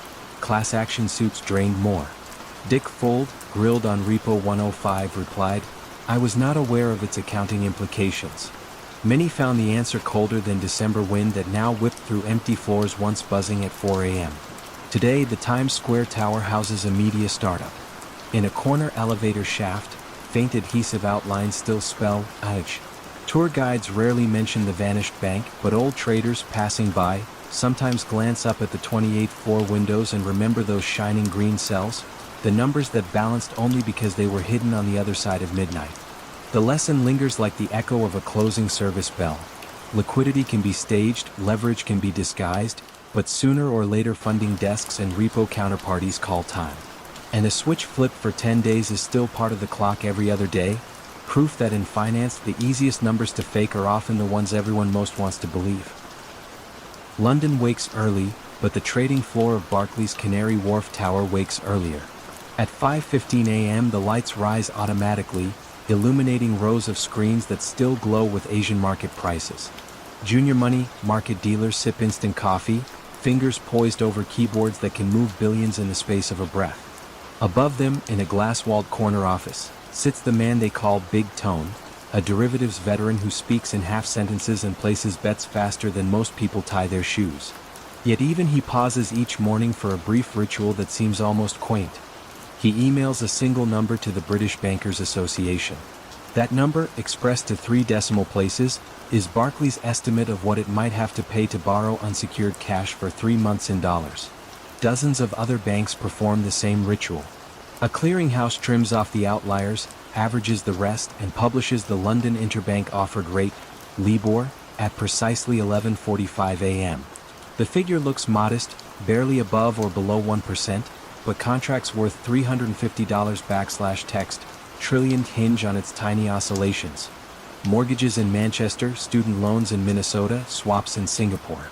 To the outside world, LIBOR resembles a thermometer measuring the global pulse. Inside certain chat rooms, it is more like a thermostat that can be nudged. The practice begins innocently enough. In 2005, a Barclays trader nicknamed Dash wants to boost the value of a derivatives book scheduled for month-end valuation. He pings the rate submitter on Bloomberg chat. "Mate, any chance of a low 3-month today? Need it for the big fix." The request feels as casual as asking a colleague to refill the kettle. The submitter taps a slightly lower figure, just 1 basis point down. The book gains a few £1,000, Dash buys drinks that Friday, and life moves on. No one imagines a crime has occurred. After all, LIBOR is an estimate, not a hard transaction price. But estimates, like footprints in wet cement, invite repetition. Soon Dash's message threads swell with similar nudges from JP Morgan, UBS, and RBS desks. Traders swap banter about rugby scores and late-night curry deliveries, then slip in coded pleas. "If you cut keep us excess fixin' below 66 today would be marvelous." They call themselves the cartel half-jokingly. The name sticks. At Christmas they send each other bottles of single malt scotch, toasting "our little group effort." By 2007 turbulence rattles credit markets, and the gap between actual borrowing costs and the submitted estimates widens like a hairline crack across a windshield. Banks fear that admitting higher funding costs could signal weakness, inviting short sellers and tabloid headlines. So submitters, under gentle pressure from risk heads, shade figures downward to project strength. LIBOR begins to detach from reality, floating through spreadsheets like an untethered buoy. A few floors above the Barclays dealing room, compliance officers study anomalies.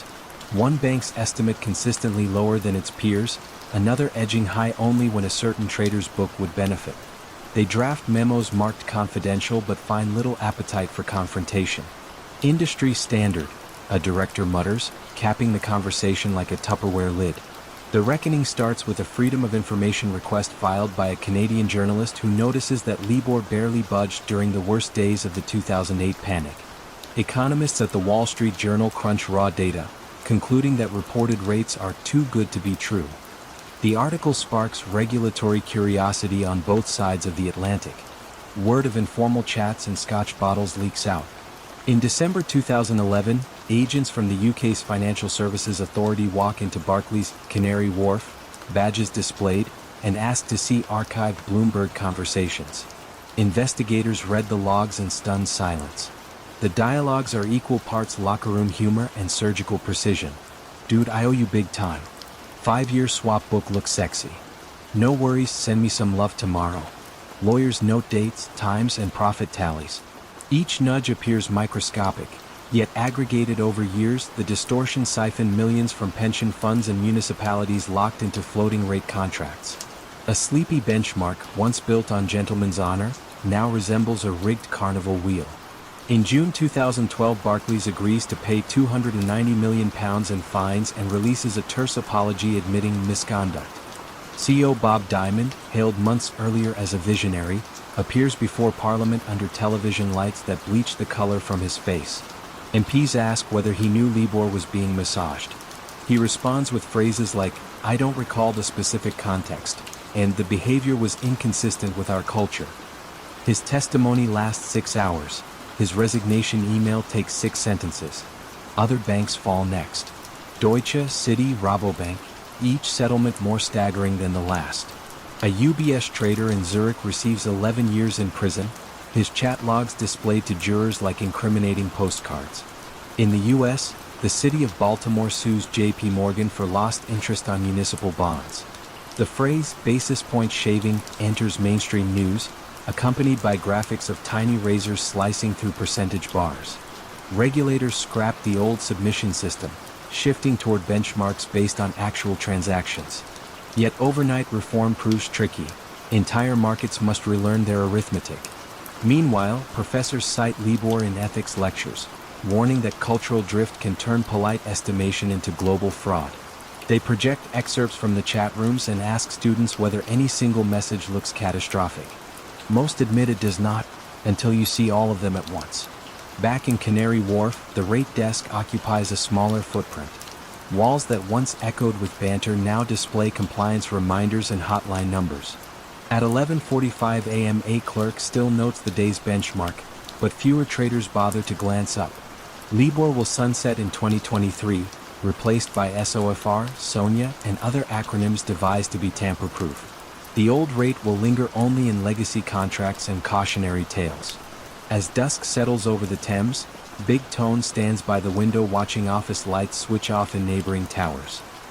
He remembers the mornings when a whispered request felt no heavier than a paper clip and wonders how anyone could have thought the number was just a benchmark. Far below, double-decker buses crawl across Canary Wharf's bridges, carrying commuters who unknowingly paid a few dollars more on their mortgages each month. They will never read the chat logs, but the echo of those whispers rides with them, soft as dust settling on the river's dark water. Midsummer in Clinton, Mississippi, arrives with a syrupy heat that clings to glass and asphalt alike. Inside WorldCom's low-slung headquarters, however, the servers ran cold, humming through endless rows of cubicles where engineers routed phone traffic across continents. To locals, the building's mirrored facade reflected homegrown triumph. A humble long-distance reseller turned global telecom titan, led by Bernard Ebbers, a former basketball coach whose folksy baritone felt more revival preacher than CEO. Each quarter, Ebbers convened employees in the atrium beneath a hanging globe. Wearing slacks, cowboy boots, and a Biolo tie, he spoke of bandwidth the way oil men once spoke of gushers. Revenues, he promised, would keep doubling. Market share would swallow AT&T whole. When analysts asked how, Ebbers pointed to acquisitions. MCI, UNet, dozens of regional carriers stitched into a transoceanic lattice. On paper, the synergy sparkled. In reality, the deals produced integration costs that oozed like wet cement through financial statements. Scott Sullivan, the sandy-haired chief financial officer, carried the burden of reconciling ambition with arithmetic. In early 2000, as the dot-com boom began to wheeze, circuit orders flagged. The long-distance price war compressed margins razor-thin. Sullivan opened the income statement draft and winced. Operating expenses threatened to tip quarterly earnings from black into red, an unacceptable shade in Ebers's world, where stock options sustained morale and funded ranch loans. He summoned a trio of accountants to a windowless conference room. On a whiteboard he wrote two stark words: line costs, the fees WorldCom paid to lease capacity from other carriers. What if, he asked slowly, we treat a portion as capital investment? The suggestion sounded simple. Instead of expensing the costs immediately, they would be booked as assets and amortized over several years, smoothing profit with the click of a journal entry. No cash changed hands, no invoices vanished. The numbers merely took a different route through the ledger, like a phone call silently rerouted through a distant switch. The team hesitated. U.S. accounting rules were clear. Leased capacity is an operating expense unless it yields a tangible, ownable asset. But Sullivan's tone carried steel. He spoke of temporary measures until growth rebounds, of protecting shareholder value, of keeping Bernie out there telling the good story. Reluctantly, the accountants adjusted the entry. $771 million. In-line costs shifted to capital expenditures. Earnings met guidance. Wall Street applauded. The stock, ticker symbol WSM, edged higher in the warm June air. Once a precedent exists, repetition requires less courage. Over the next 6 quarters, the capitalization ballooned. $3 billion. Then, 5. Then, 7. Each quarter the press release touted record EBITDA, and Ebers stood by the globe comparing fiber miles to the distance between Earth and the Moon. Twice over he joked and they laughed. Internally, though, an uneasy chill spread among the audit staff. Cynthia Cooper, the vice president of internal audit, received a tip that unexplained prepaid capacity entries kept appearing minutes before books closed. She requested supporting documentation, only to find folders thick with pivot tables but thin on contracts. Cooper assembled a clandestine team that met after hours on the 18th floor, computers disconnected from the corporate network. They traced each capitalized line cost entry back to its origin. Often they found a single approving signature, Sullivan's, without secondary review. Night after night, fluorescent lights burned past midnight while the building around them darkened, save for a security guard who assumed they were working on the next merger. By early June 2002, Cooper's spreadsheet showed $3.8 billion in questionable entries, enough to erase every ounce of reported profit since 1999. She approached the audit committee chair, Max Bobbitt, during a break in a board meeting. In a quiet hallway she handed him a 2-page summary. "If this is accurate," he whispered, "we have no choice." The committee hired outside counsel. Sullivan was summoned to explain. At first he defended the treatment as industry practice. But when pressed for contracts proving ownership of the capacity, he offered none. His shoulders sagged, the room constricted like a tightening loop. The board placed him on leave and alerted the Securities and Exchange Commission before dawn. The public announcement on June 25 landed like a seismic jolt. WorldCom admitted to reclassifying $3.85 billion in expenses, later revised to over $11 billion, the largest accounting fraud in U.S. history to that date. The company's bonds collapsed to pennies. Employees watched retirement portfolios vanish on intranet tickers even as they fielded perplexed customer calls. In Jackson cafes, baristas whispered that the golden local hero had cooked the books. Ebers denied knowledge, blaming accounting errors. Yet emails surfaced showing him prodding Sullivan for numbers that met street expectations. Congressional hearings followed. Under Klieg lights, Cooper testified in measured tones, detailing late-night printouts and locked offices. Lawmakers hailed her as a whistleblower. She simply said she had done her job. Ebers, towering in the witness chair, insisted he was shocked, but his folksy charm wilted under cross-examination about billion-dollar adjustments he never questioned. WorldCom filed for Chapter 11 on July 21, 2002, listing $107 billion in assets, most an illusion. Tens of thousands of employees worldwide faced uncertain futures. Local businesses in Mississippi braced for economic whiplash. At sentencing, a judge called the fraud a loss of trust on a titanic scale, handing Ebers 25 years, effectively a life term for the 63-year-old. Sullivan received 5 after cooperating. Today, the renamed entity Verizon Business occupies only a fraction of the original campus. The hanging globe is gone, replaced by neutral artwork. New hires undergo training that features Cooper's story as a case study, a reminder that the straightest lines in telecom should be found on the balance sheet. Some evenings, when cicadas drone outside and the parking lot lies half-lit, an IT technician swears he can still hear distant phones ringing, calls routed nowhere, signals searching for a switch that no longer exists. It is, perhaps, the residual hum of numbers once shifted to make a quarter look whole, echoing through cables under Mississippi soil, reminding anyone who cares to listen that profit can travel only so far before the line, inevitably, goes dead. The twin glass towers rising over Smith Street shimmered like a mirage against the Texas sky in the spring of 2001. From a distance, the Enron logo, 3 bright blue slashes twisted into an improbable E, looked as durable as any oil derrick that had ever dotted the prairie. Inside, traders in crisp shirts paced a football field-sized hall known simply as the box, where electricity, natural gas, and bandwidth contracts flashed red and green on wall-length screens. The soundtrack was perpetual applause, phones ringing, keyboards clacking, the occasional whoop when a deal settled at a sliver of profit. In the executive suite 31 floors up, Jeffrey Skilling straightened his tie and scanned the latest earnings release. The numbers sang, revenue up, margins resilient, a future brighter than the noon sun outside. Analysts would call the quarter a masterpiece. Television hosts would repeat the phrase, the world's most innovative company. Skilling allowed himself a small smile. He had replaced the old commodity world with a new idea, turning energy into something abstract that could be bought and sold like stock. The more opaque the valuation, the more dazzling the headline. The alchemy rested on a labyrinth of partnerships with whimsical names: Raptors, Chuko, Jedi, LGM. In windowless rooms, accountants routed liabilities into these entities the way a magician palms a coin. Losses that should have dragged earnings into the red were whisked away, leaving only ascending lines on investor slides. Whenever a balance threatened to tip, Chief Financial Officer Andrew Fastow conjured another partnership, like adding a new wall to hold back rising water. The trick worked as long as banks kept lending and auditors kept nodding, but a quiet skeptic monitored the show. Sharon Watkins, a vice president with a tidy desk and a reputation for unvarnished questions, noticed a figure in the latest spreadsheet that refused to reconcile.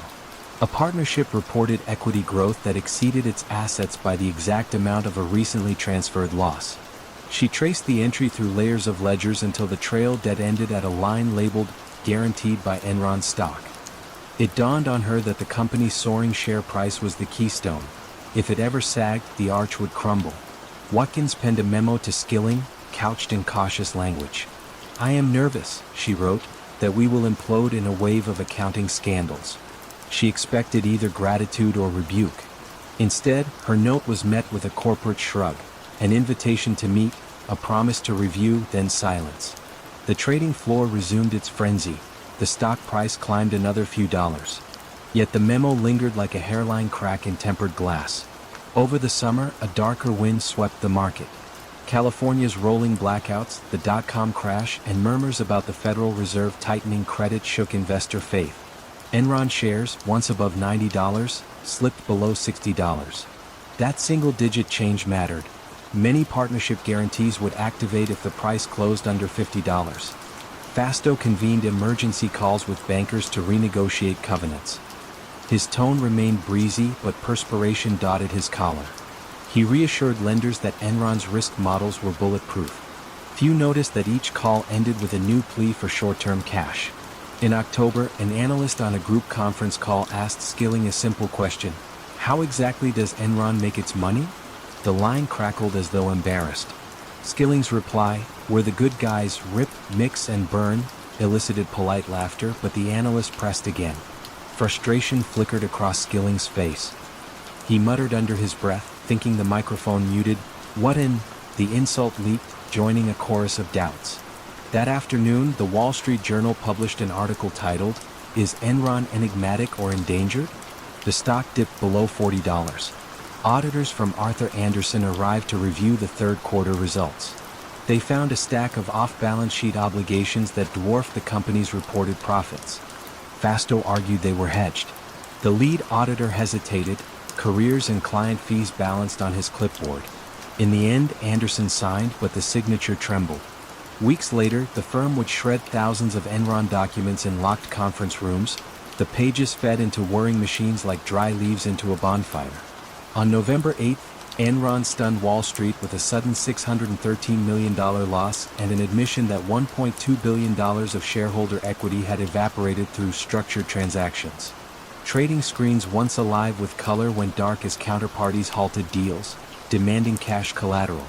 Liquidity, that invisible oxygen, escaped the room. By Thanksgiving, the share price resembled an elevator in free fall, $10, $5, $1. Employees who had maxed out 401(k)s on company stock refreshed browser windows in disbelief. Some hauled cardboard boxes past the lobby waterfall, carrying years of service in two armfuls. The towers themselves seemed to groan. Maintenance crews reported flickering lights, stuttering elevators, water pipes rattling with no evident cause. It felt as though the building understood the deception woven into its steel frame and was rattling in protest. On December 2nd, Enron filed for Chapter 11, the largest bankruptcy in American history at the time. Court dockets filled with names. Utilities, pension funds, Silicon Valley startups that had hedged bandwidth on Enron's fabled trading platform. Each sought answers, but the paper trail was a maze. Investigators likened it to chasing cats through smoke-filled corridors. Every tunnel ended at another shell company, another guarantee circling back to stock that was now worthless. Congress convened hearings. Skilling, Fasto, and founder Ken Lay faced rows of microphones, their sworn testimonies punctuated by flashes of camera bulbs. Lay declared he wanted the truth as much as anyone. Skilling invoked Fifth Amendment rights more often than he answered. Fasto, looking suddenly small behind the witness table, admitted to errors. The word felt absurdly modest for the billions erased. In the months that followed, the partnerships collapsed like empty tin cans. Jurors heard tapes of traders joking about Grandma Millie paying higher utility bills. Skilling received 24 years, Fasto 6. Lay died before sentencing. Arthur Andersen, once a pillar of the auditing world, dissolved into memory. The towers on Smith Street still stand, leased to other tenants, their mirrored skins reflecting Houston's restless clouds. Passers-by scarcely pause, yet those who remember can almost feel the hum that once radiated through the glass. An energy not of electricity or gas, but of collective faith in numbers that never existed. On certain evenings, when the sun sets at just the right angle, the blue E outline faintly reappears, like a watermark on paper held up to light. It is a ghostly reminder that optimism, unchecked by scrutiny, can build an empire out of nothing more substantial than the glare of a Gulf Coast sunset. The trading room on the 6th floor of Cimex, Singapore's bustling futures exchange, smelled of stale coffee, printer ink, and the faint electric tang of overworked CRT monitors. At the far end, behind a row of beige partitions, sat a single British trader who seemed always a little apart from the chatter. Nick Leeson wore crisply ironed shirts and an easy grin, the kind that suggested he knew a secret others had yet to discover. In the morning hum he keyed orders at a pace that startled local clerks, joking that London was counting on him to keep the Queen's Bank in profit. They laughed, unaware that a vast chasm was opening beneath their feet. Barings Bank, founded in 1762, had financed everything from the Louisiana Purchase to royal expeditions. Its headquarters in London exuded patrician calm. Wood-paneled boardrooms, gilt-framed portraits, hushed carpets that muffled any hint of urgency. The partners loved Leeson. At only 27, he was posting supertanker gains from arbitraging Nikkei 225 futures between Osaka and Singapore. His memos brimmed with alpha. His expense reports sparkled with self-deprecating humor. Each month the fax machine in London spat out new records, pound 10 million, 20 million pounds, until directors began to regard his name as shorthand for effortless growth. Yet the very structure that enabled those gains contained a flaw almost architectural in its precision. Leeson, by a quirk of staffing decisions and cost-cutting, oversaw both trading and back-office settlement, buyer and referee in one body. If reconciliation failed, he alone knew.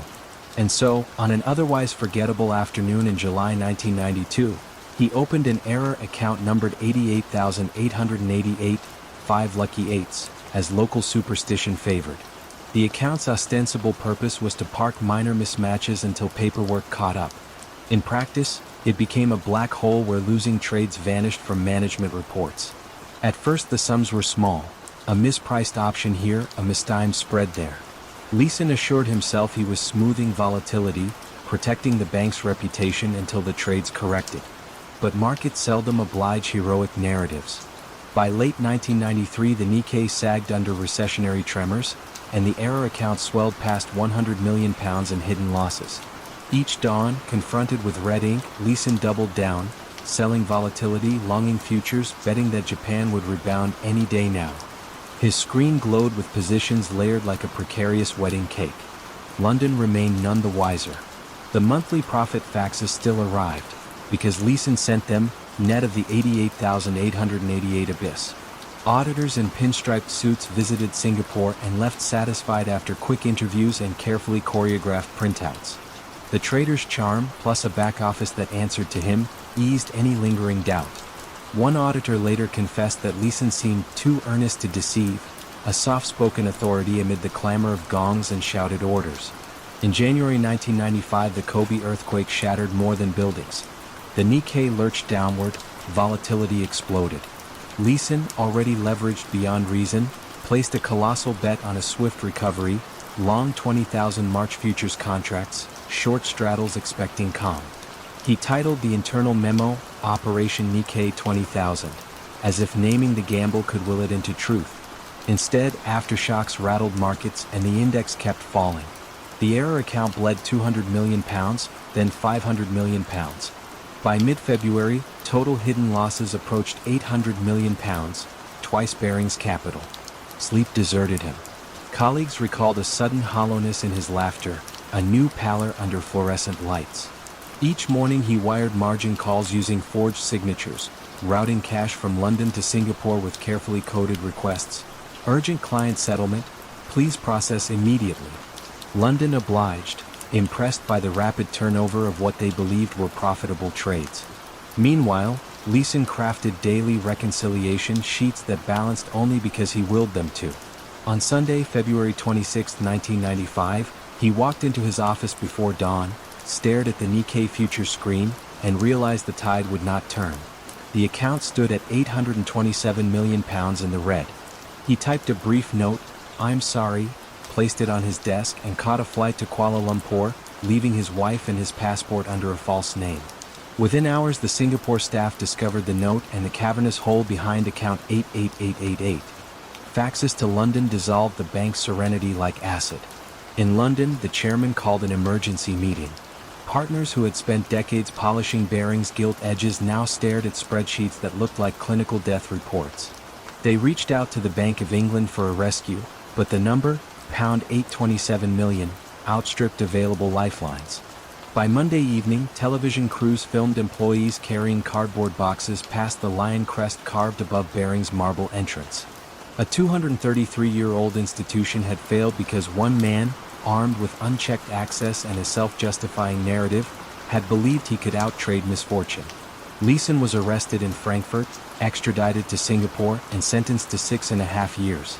In court he appeared gaunt, his swagger replaced by a quiet regret. He told the judge he had just wanted to make things right.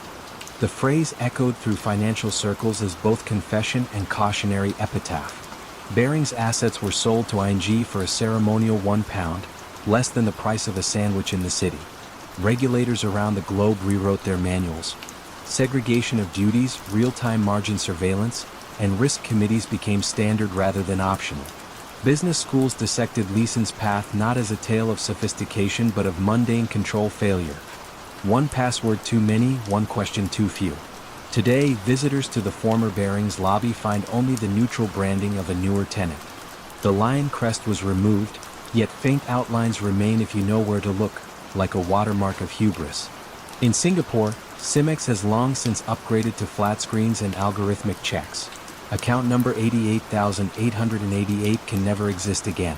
Still, veteran traders insist that on quiet nights, you can almost hear the echo of a solitary keyboard clacking at reckless speed, a reminder that markets forgive mispricing faster than they forgive self-deception. At lectures, risk officers display a single slide, 5/8, bold on a black background. Then they dim the lights and speak softly of how one young man, trusted more than anyone should be, tried to reclaim the future trade by trade, and lost the past in a heartbeat. A pale dawn settled over Wolfsburg in May 2014 as engineers filed through Gate 17 of Volkswagen's colossal headquarters. Inside Building 90, a prototype Golf idled on a dynamometer, its tailpipe tethered to slender hoses that vanished into a cabinet of sensors. The test cell's air felt oddly perfumed, no acrid sting, no grime on technicians' gloves. Supervisor Oliver Schmidt frowned. Diesel exhaust was never this clean. Yet the laptop graphed flat, compliant lines of nitrogen oxides, well below the US standard that most European diesels struggled to meet. Half a world away in West Virginia, researchers at the little-known International Council on Clean Transportation were packing for a road trip.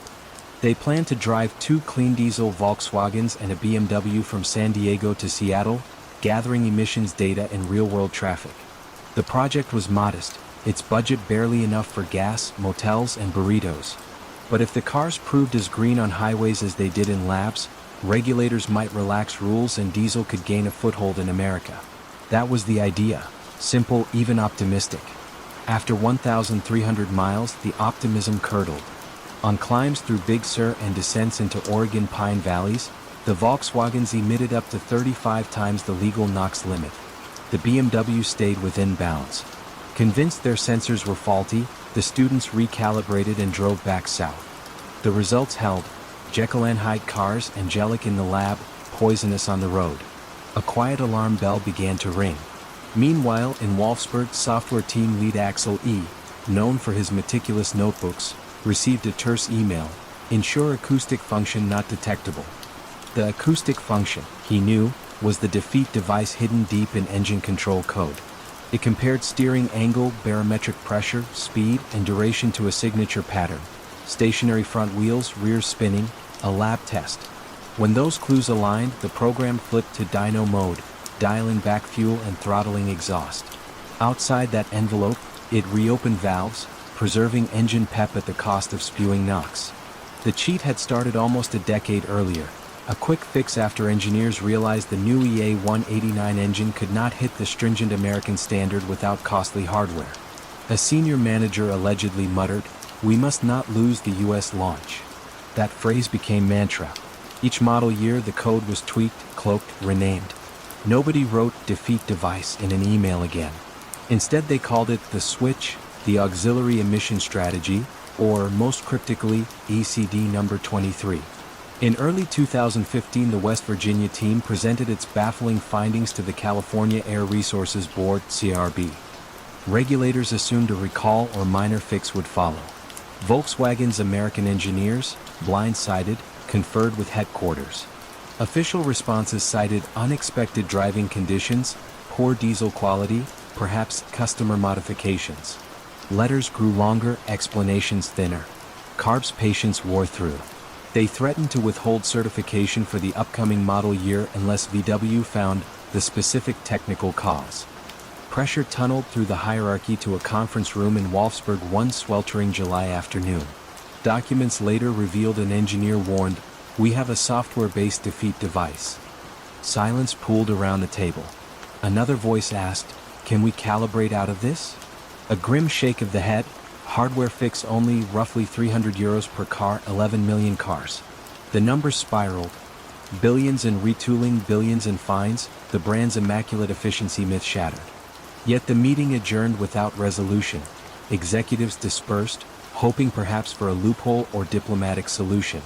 That hope died on September 3, 2015 when VW officials met CARB and the Environmental Protection Agency in an anonymous gray building near LAX.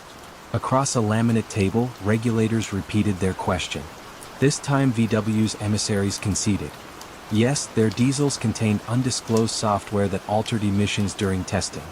One EPA lawyer pushed her glasses up. scribbled a note and closed the file. The meeting ended in 14 minutes. News broke 2 weeks later. Headlines coined a single indelible word: Dieselgate. Volkswagen stock lost a third of its value in days. In Wolfsburg's town square, workers in blue coveralls stared at outdoor screens broadcasting the CEO's apology. Martin Winterkorn, famed for micro-inspecting door seams with a ruler, now spoke in a tremor: "I am endlessly sorry." He resigned 48 hours later. Inside plant cafeterias, rumors raced faster than assembly robots. Would U.S. sales cease? Would the fabled Jobs for Life pact with German unions crack? Some workers felt betrayed. Others whispered that the trickery was an industry open secret. Still, the scale stunned everyone. Engines in Golfs, Passats, Audis, even a Porsche SUV, vehicles parked in driveways from Michigan to Madrid, all carrying a lie under their hoods. Investigations swarmed. The U.S. Department of Justice filed criminal charges. The FBI arrested Oliver Schmidt at a Miami airport as he prepared to fly home from vacation. German prosecutors raided executive villas at dawn, seizing laptops and leather-bound planners. Software logs revealed expletive-laced chats the night Dino Mode first went live. One read simply, "We'll get away with it, oh." Volkswagen pleaded guilty, agreeing to pay $25 billion in buybacks, repairs, and penalties in the United States alone. Tens of thousands of cars were herded to desert lots, neat rows of mechanical contrition visible from satellites. Engineers drafted fixes that added urea tanks and reprogrammed engines, trading horsepower for legality. Customers grumbled about sluggish acceleration. Environmental groups argued the cars should have been scrapped. In 2020, Winterkorn and 4 others were charged in Germany with organized commercial fraud. Court delays and appeals stretched on, but the cultural verdict had already landed. Diesel, once trumpeted as Europe's ecological stepping stone, saw its market share plummet. Cities from Paris to Hamburg announced future bans. Today, the Wolfsburg test cell still hums, though protocols have multiplied like safety locks. A red sign above the dynamometer reads, "Verify all modes." New engineers receive a 3-hour ethics briefing before they touch a line of code. In a glass display case near the main lobby sits a single catalytic converter warped by excessive heat, an artifact of the scandal. A plaque beneath states, "Trust takes years to build, seconds to break, and an eternity to repair." Commuters crossing the Midland Canal at dusk can see the 4 iconic VW smokestacks lit crimson against the low sky. Their reflections ripple in the water, wavering with every gust. An apt mirror for a company and an industry still trying to steady themselves after realizing that, sometimes, the cleanest-looking smoke is only hiding the darkest fire. The autumn sun paled over Nassau's Cable Beach, turning new-built towers of glass a hushed rose. Inside one of them, the eerie headquarters of FTX, developers padded barefoot across polished floors, clutching laptops plastered with crypto stickers. A relief map of the Bahamas hung in the atrium, dotted with pins marking restaurants and condos the exchange had quietly purchased. No cubicles, no dress code, only the soft clatter of keyboards and the distant crash of surf, paradise set to the tempo of blockchain. Sam Bankman-Fried, the exchange's tousle-haired founder, fit the scene like an offbeat protagonist in a beach novel. Cargo shorts, New Balance sneakers, and a voice that rose in quick, analytic bursts. He described FTX as the most legible exchange, promising transparent risk controls, real-time auditing, and a philanthropic mission to earn to give. Investors, mesmerized by a valuation that leapt from 0 to $32 billion. In under 3 years, lined up like cruise ships at port. Sequoia dedicated an online love letter to Sam's vision. Tom Brady appeared in commercials tossing bitcoins like footballs. Behind the murals and vegan lunch buffets, however, sat Alameda Research, a sister hedge fund run from the same island enclave. Alameda's balance sheet, compiled for courting lenders, boasted billions in liquid assets. Yet half of those holdings consisted of FTT, FTX's self-issued token. The loop was neat. FTX minted FTT, Alameda accepted it as collateral, and both firms displayed soaring paper wealth. Any outside skeptic who noticed the circularity received polite replies about innovative capital efficiency. Some staffers sensed tension. A risk engineer fresh from MIT found that Alameda enjoyed a secret code in FTX's matching engine, allow_negative equals true. exempting it from auto-liquidation rules that protected every other trader. When she raised the issue in Slack, a senior dev responded with a smiling emoji and a private message, "We'll clean that up when throughput stabilizes." She filed the conversation in a folder she called Concerns, then turned back to debugging withdrawal APIs. The first public tremor came on November 2, 2022, when the crypto news site CoinDesk published a leaked Alameda balance sheet. Analysts parsing its rows noticed the heavy reliance on FTT. Whispers ricocheted through Telegram channels, then Twitter. Changpeng Zhao, CZ, CEO of rival exchange Binance, tweeted that Binance would liquidate its FTT holdings due to recent revelations. The post was fewer than 40 words, but it landed like a depth charge in shallow water. FTT's market price began to sag, a sandcastle meeting the tide. Traders on FTX, suddenly uneasy, withdrew stablecoins by the hour. 1 billion. Then 3 billion. In a single day. In the Nassau office, dashboards glowed orange, then red. Customer service lines jammed with inquiries. Is my USDC safe? Support agents, given a script that repeated, "Withdrawals are processing normally," watched on-chain scanners show wallets draining toward zero. Bankman-Fried called an emergency meeting in a glass-walled conference room overlooking the ocean. Key staff joined from beanbag chairs, still wearing pajama pants. Sam scribbled flowcharts, short-term liquidity gap, possible strategic investment. One bullet read simply, "Call CZ." That afternoon he posted a Twitter thread declaring, "Assets are fine," even as engineers toggled database flags to pause outbound wires. The next morning, Binance signed a non-binding letter of intent to acquire FTX, pending due diligence. Employees exhaled, the beach shimmered again. But due diligence in crypto moves at the speed of block explorers. Within 24 hours, Binance walked away, citing issues beyond our control. A phrase quickly decoded as a multi-billion-dollar hole in customer funds. Alameda had quietly borrowed against client deposits and plowed the money into venture bets, DeFi yield chases, and political donations. When the market turned, the value evaporated, but the liabilities remained. Balance sheets once priding themselves on liquidity were, in effect, castles of digital sand held together by confidence and a native token few outside insiders needed. On November 11, 2022, FTX filed for Chapter 11 in Delaware. Bahamian police arrived at the office, their footsteps echoing off vacant desks. In a hastily appointed CEO's first day affidavit, John Ray III, veteran of Enron's cleanup, wrote, "Never in my career have I seen such a complete failure of corporate controls." The line became an instant headline, eclipsing even Enron's infamy. Customers watched helplessly as withdrawal screens froze. A college student in Dublin had parked tuition money on FTX for the yield. A retiree in Kansas City had moved her late husband's 401k into crypto for the upside. Their funds now sat in limbo, intertwined with loans, venture tokens, and political contributions that liquidation lawyers would need months, maybe years, to untangle. Sam Bankman-Fried resigned, then remained in his luxury penthouse gaming and tweeting reflections on what went wrong, insisting he never intended to defraud. Reporters camped outside the gates, filming palm trees bending in the Atlantic breeze. One evening he emerged in a wrinkled t-shirt, apologized to customers, investors, and regulators, and ducked into a waiting SUV bound for a closed-door meeting with Bahamian authorities. U.S. prosecutors soon unsealed an 8-count indictment alleging wire fraud, securities fraud, and campaign finance violations.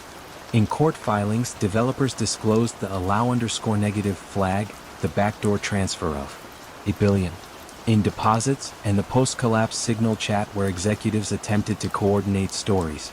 A judge denied bail in the Bahamas, granted it in New York, then revoked it after leaked documents showed attempts to influence witnesses. Each twist played out on Twitter Spaces where thousands listened like digital town criers. The broader crypto market wobbled but stayed upright, proof that even a falling leviathan cannot sink an ocean by itself. Yet regulators tightened proposals from Brussels to Washington, citing FTX as Exhibit A for why exchanges need real audits, segregated custody, and board oversight not staffed entirely by roommates. Today the Nassau office sits dark, windows reflecting a sea that seems indifferent to human spreadsheets. The FTX logo has been peeled from the lobby wall, but faint outlines remain if the morning light hits just right. ghost letters spelling a promise that once glittered like sun on waves. Occasionally a jogger pauses outside the locked glass doors, remembering the weeks when crypto felt unstoppable, as though atoms themselves had learned to yield 20% APY. A maintenance worker sweeps sand from the threshold. Grains swirl briefly, then vanish into the air, a silent testament to structures built too quickly, on foundations too soft, beneath tides no algorithm can truly command. Kenneth Lay's corner office on the 50th floor of Houston's Enron Center glimmered with river light, a silver ribbon winding south toward Galveston. Visitors sat across from him, hypnotized by the view while he spoke of a future where gas flowed like data. Efficient, instantaneous, profitable each time it changed hands. They left believing Enron wasn't merely an energy company, it was the operating system of commerce itself.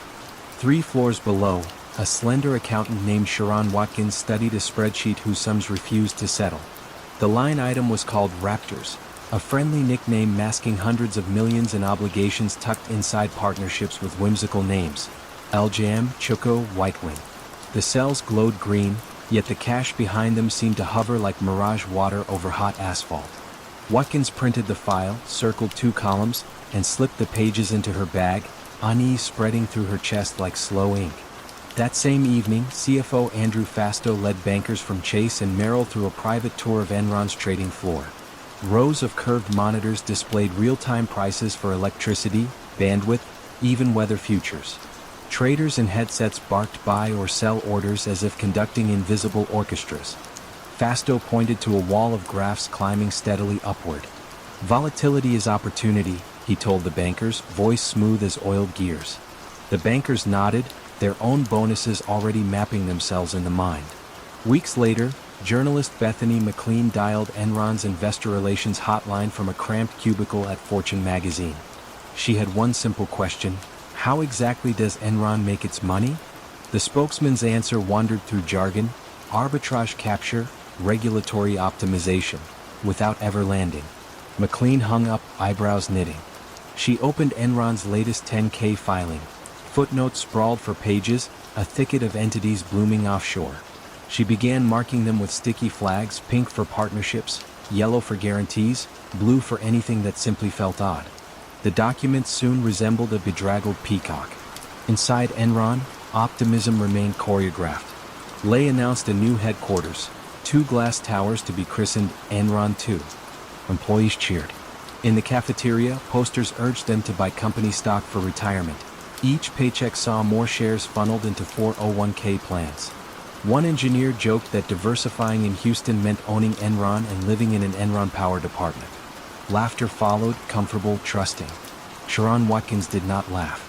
She drafted an anonymous memo to Lay titled, Potential Accounting Irregularities, 8 pages long, plain language, urgent tone. She slid it under his door at dawn, then walked to her desk feeling both weightless and doomed. Lay read the memo that afternoon. He forwarded it to Enron's law firm with a note, please handle. No reply reached Watkins. Autumn 2001 arrived like a furnace door opening. California's rolling blackouts dominated headlines, and skeptical analysts began probing whether Enron's trading strategies had amplified the crisis. Short sellers circled. One, Jim Chanos, compared Enron's cash flow against reported profit and saw a canyon between them. He described it to clients as a skyscraper of smoke. Positions were taken. Whispers gained volume. On October 16, Enron announced a surprise $618 million quarterly loss. The conference call had the hush of a stalled elevator. Fastow did not appear. CEO Jeff Skilling, famously combative, resigned for personal reasons. Analysts, once charmed by his swagger, sensed fear beneath the brittle courtesy of the call's closing minutes. The next morning, Arthur Anderson auditors arrived to collect shredding bins that had filled overnight. Inside the bins lay drafts of partnership agreements, side letters, even post-it notes reminding managers which numbers to re-optimize. A junior auditor watched the confetti swirl into plastic bags and wondered whether paper could truly forget. Bethany McLean's story hit newsstands with the title, Is Enron Overpriced? Investors who once quoted Lay at cocktail parties now quoted her article, tone shifting from admiration to unease. Enron's share price began a steady slide. $90, $70, $50. Employees stared at overhead tickers as if watching a beloved relative age in real time. Watkins, summoned at last, sat before the board. She answered questions under fluorescent glare. Were the Raptors real hedges? Were profits recycled through the partnerships? She spoke calmly, hands folded, yet her voice wavered when she described a balance sheet walking on stilts. Directors thanked her and adjourned for private session. In that session, one member reportedly sighed, "We've flown too close to the sun." By November, Enron needed fresh credit to survive the week. Lay called JP Morgan's chief risk officer. The line crackled with static and hesitation.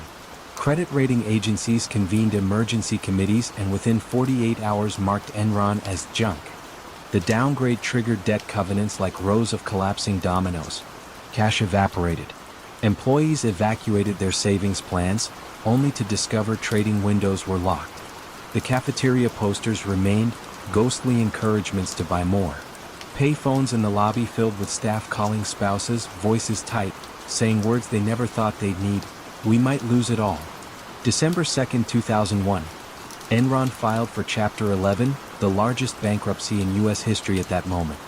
Morning commuters on Louisiana Street passed picketers holding handmade signs.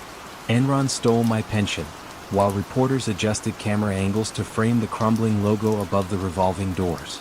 In a rented Houston ballroom, Lay addressed several hundred stunned employees. He spoke of cycles and resilience, but the microphone clicked off mid-sentence, "Batteries dead." Silence settled, heavy as Gulf humidity. Someone in the back whispered, "It's over." People began to drift out, some carrying boxes, others carrying nothing at all. Federal agents moved quickly. Fasto was indicted on counts of fraud and money laundering. He arrived for booking with a resigned half-smile, as if caught in a magic trick gone sour. Skilling surrendered months later, defiant, declaring, "I am innocent," to the sea of flashes. Lay, sunburned and tired, spent his final months awaiting trial at his Galveston beach house, waves lapping indifferently. Sharon Watkins testified before Congress. Her memo entered into the public record. Lawmakers praised her courage, though she felt no triumph, only the nagging thought that earlier courage might have saved thousands of retirees. In living rooms across America, viewers heard a new term, mark to market, and tasted the bitterness of trusting where transparency lacked. The skyscraper itself still rises over Houston, now occupied by other firms, windows gleaming in afternoon light. Tour guides sometimes point and mention Enron, voice dropping a note, as if speaking of a storm whose clouds are long gone yet whose lessons still darken the ground. Frauds, they say, rarely begin with outright lies. They begin with small stories people tell themselves to keep celebrating quarter after quarter, until the stories demand a physics of their own. And physics, unmoved by charisma or tangerine sunrises, eventually calls every story home. Paris in January rests beneath a pewter sky, the Seine sliding past shuttered bookstalls like liquid slate. Inside Société Générale's glass and steel campus at La Défense, traders arrived before dawn, scarves still damp with mist, screens already flickering with Tokyo's closing ticks. At the far end of Delta Wing, Desk J, a single bloom of lamplight outlined Jerome Kerviel, a slender Breton who favored inexpensive sweaters and spoke in courteous, almost shy phrases. Co-workers called him Aladou, the teenager, because he neither drank espresso nor joined in market banter. They assumed his modesty matched modest risk. Kerviel's resume looked ordinary. Provincial university, middling grades, 2 years in the back office reconciling equity derivatives. That stint, however, taught him the bank skeleton, trade IDs, cancellation codes, the timing of overnight controls. In 2005 he won a promotion to Delta Wing, booking plain vanilla index arbitrage, buying DAX futures here, selling Euro stocks there.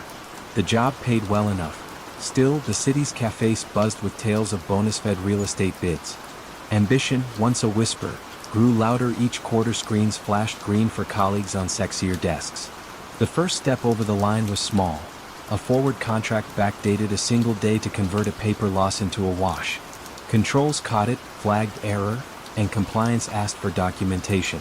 Kerviel produced a forged email and the alert vanished into the overnight queue. The ease surprised him. Soon he discovered that if a trade's counterparty was left blank, systems accepted it as pending external, giving him 48 hours of invisibility. He christened the trick Lubaidon. the fake. With every new fictitious hedge he learned a deeper chord of the bank's software, like a pianist testing farther octaves. Real gains at first accompanied the fictions. When German elections jolted Bund futures, Kerviel went long CAC 40 futures and shorted correlated baskets elsewhere, harvesting basis points that looked heroic at scale. Profit pillars rose. To conceal their growing height he layered fresh fake hedges on the other side, producing a facade of neutrality auditors praised as tight risk discipline. His daily P&L emails to managers glowed steady, neither too high to invite envy nor too low to draw concern. By late 2007 volatility surged with US subprime tremors. Colleagues trimmed books, but Kerviel widened his. 20 billion euros, 30 billion euros, finally peaking near 50 billion euros in directional bets, more than the bank's own market risk limits by an order of magnitude. The positions hid behind offsetting ghosts he keyed in after supper, when most compliance officers were riding the RER home. Internal control bots spat warnings, counterparty unknown, rate mismatch. Night shift clerks clicked override. The next morning alerts receded beneath fresh trades. The dam cracked on January 18, 2008. A risk manager returning from ski holiday found a blotter entry referencing a small Luxembourg bank she had never seen on Société Générale's counterparty list. She escalated the query. Compliance rang desk J. Kerviel was out for lunch, so they drilled deeper, uncovering a lattice of non-existent names. Entreprise motto, Blue Tree Invest, stretching back months. By dusk a task force crammed into a windowless office, screens tiled with trades totaling 49.3 billion euros. Someone whispered the figure twice, as though repetition might tame it. The bank's CEO, Daniel Boughton, convened an emergency board meeting at midnight. In a PowerPoint assembled on the fly, slides showed a single trader's exposure dwarfing France's annual defense budget. Boughton's glasses fogged as he asked the essential question: can we unwind before the market notices? The answer hinged on speed. Saturday morning, while Paris shopped for Galettes de Royce, Société Générale's algo desks began dumping futures in silent batches, spreading orders across Eurex, LIF, and CME Globex. Markets already queasy from US credit news lurched downward. Commentators blamed a mysterious deleveraging wave. By Wednesday all positions were gone, but at a cost: 4.9 billion euros in realized losses, the largest rogue trading hit in history. On January 24 the bank went public, framing Kerviel as a lone wolf who took exceptional, concealed positions. Reporters besieged his mother's cottage in Pont-l'Abbé. Neighbors described a polite boy who never sped in his Renault. Police arrested him the next evening as he walked into headquarters to explain everything. In interrogation he insisted his goal had been to earn the bank money, and that managers ignored profits they found convenient. He carried no duffel of cash, only a USB stick and a metro ticket. The trial, 2 years later, turned the Palais de Justice into a study in contrasts. Prosecutors wielding spreadsheets of spoof trades, defense lawyers projecting emails where supervisors typed "Bravo" at outsized gains. Kerviel, in a dark suit that fit awkwardly, spoke softly of a culture that praised audacity, punished timidity, and treated controls as suggestions. The court was unmoved. 5 years, 2 suspended, plus 4.9 billion euros restitution, symbolic, impossible, the numerical mirror of the loss. Société Générale survived after a state-backed rescue line and a hurried capital raise. Boughton resigned. Risk committee sprouted like mushrooms after rain. Now every Paris bank enforces a two-key system. A trader enters a deal, an independent controller books it, and any mismatch freezes both terminals until resolved. A digital lock born from analog hubris. Business schools dissect Kerviel's path, not for exotic derivatives but for the banality of incremental deceit. One unchecked field, one forged email, repeated until fiction outweighed fact.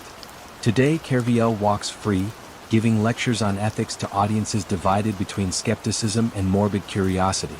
He says he feels lighter without the screens, though sometimes, passing law defense at dusk, he glimpses office floors lit like aquarium tanks and remembers the rush of believing he could steer a 50 billion euro ship with the tap of a single enter key. The skyline keeps its counsel, glass panes reflecting a city that has learned, forgotten, and relearned trust more times than the Seine has cut through stone. In the bank's renovated Delta wing, a small brass plate affixed near desk J reads simply, "Verify twice." Traders glance at it between orders, perhaps annoyed, perhaps reassured. Outside, the pewter sky lingers, and the river keeps moving, carrying with it the faint, timeless whisper of risks unseen until they surface in the cold light of day.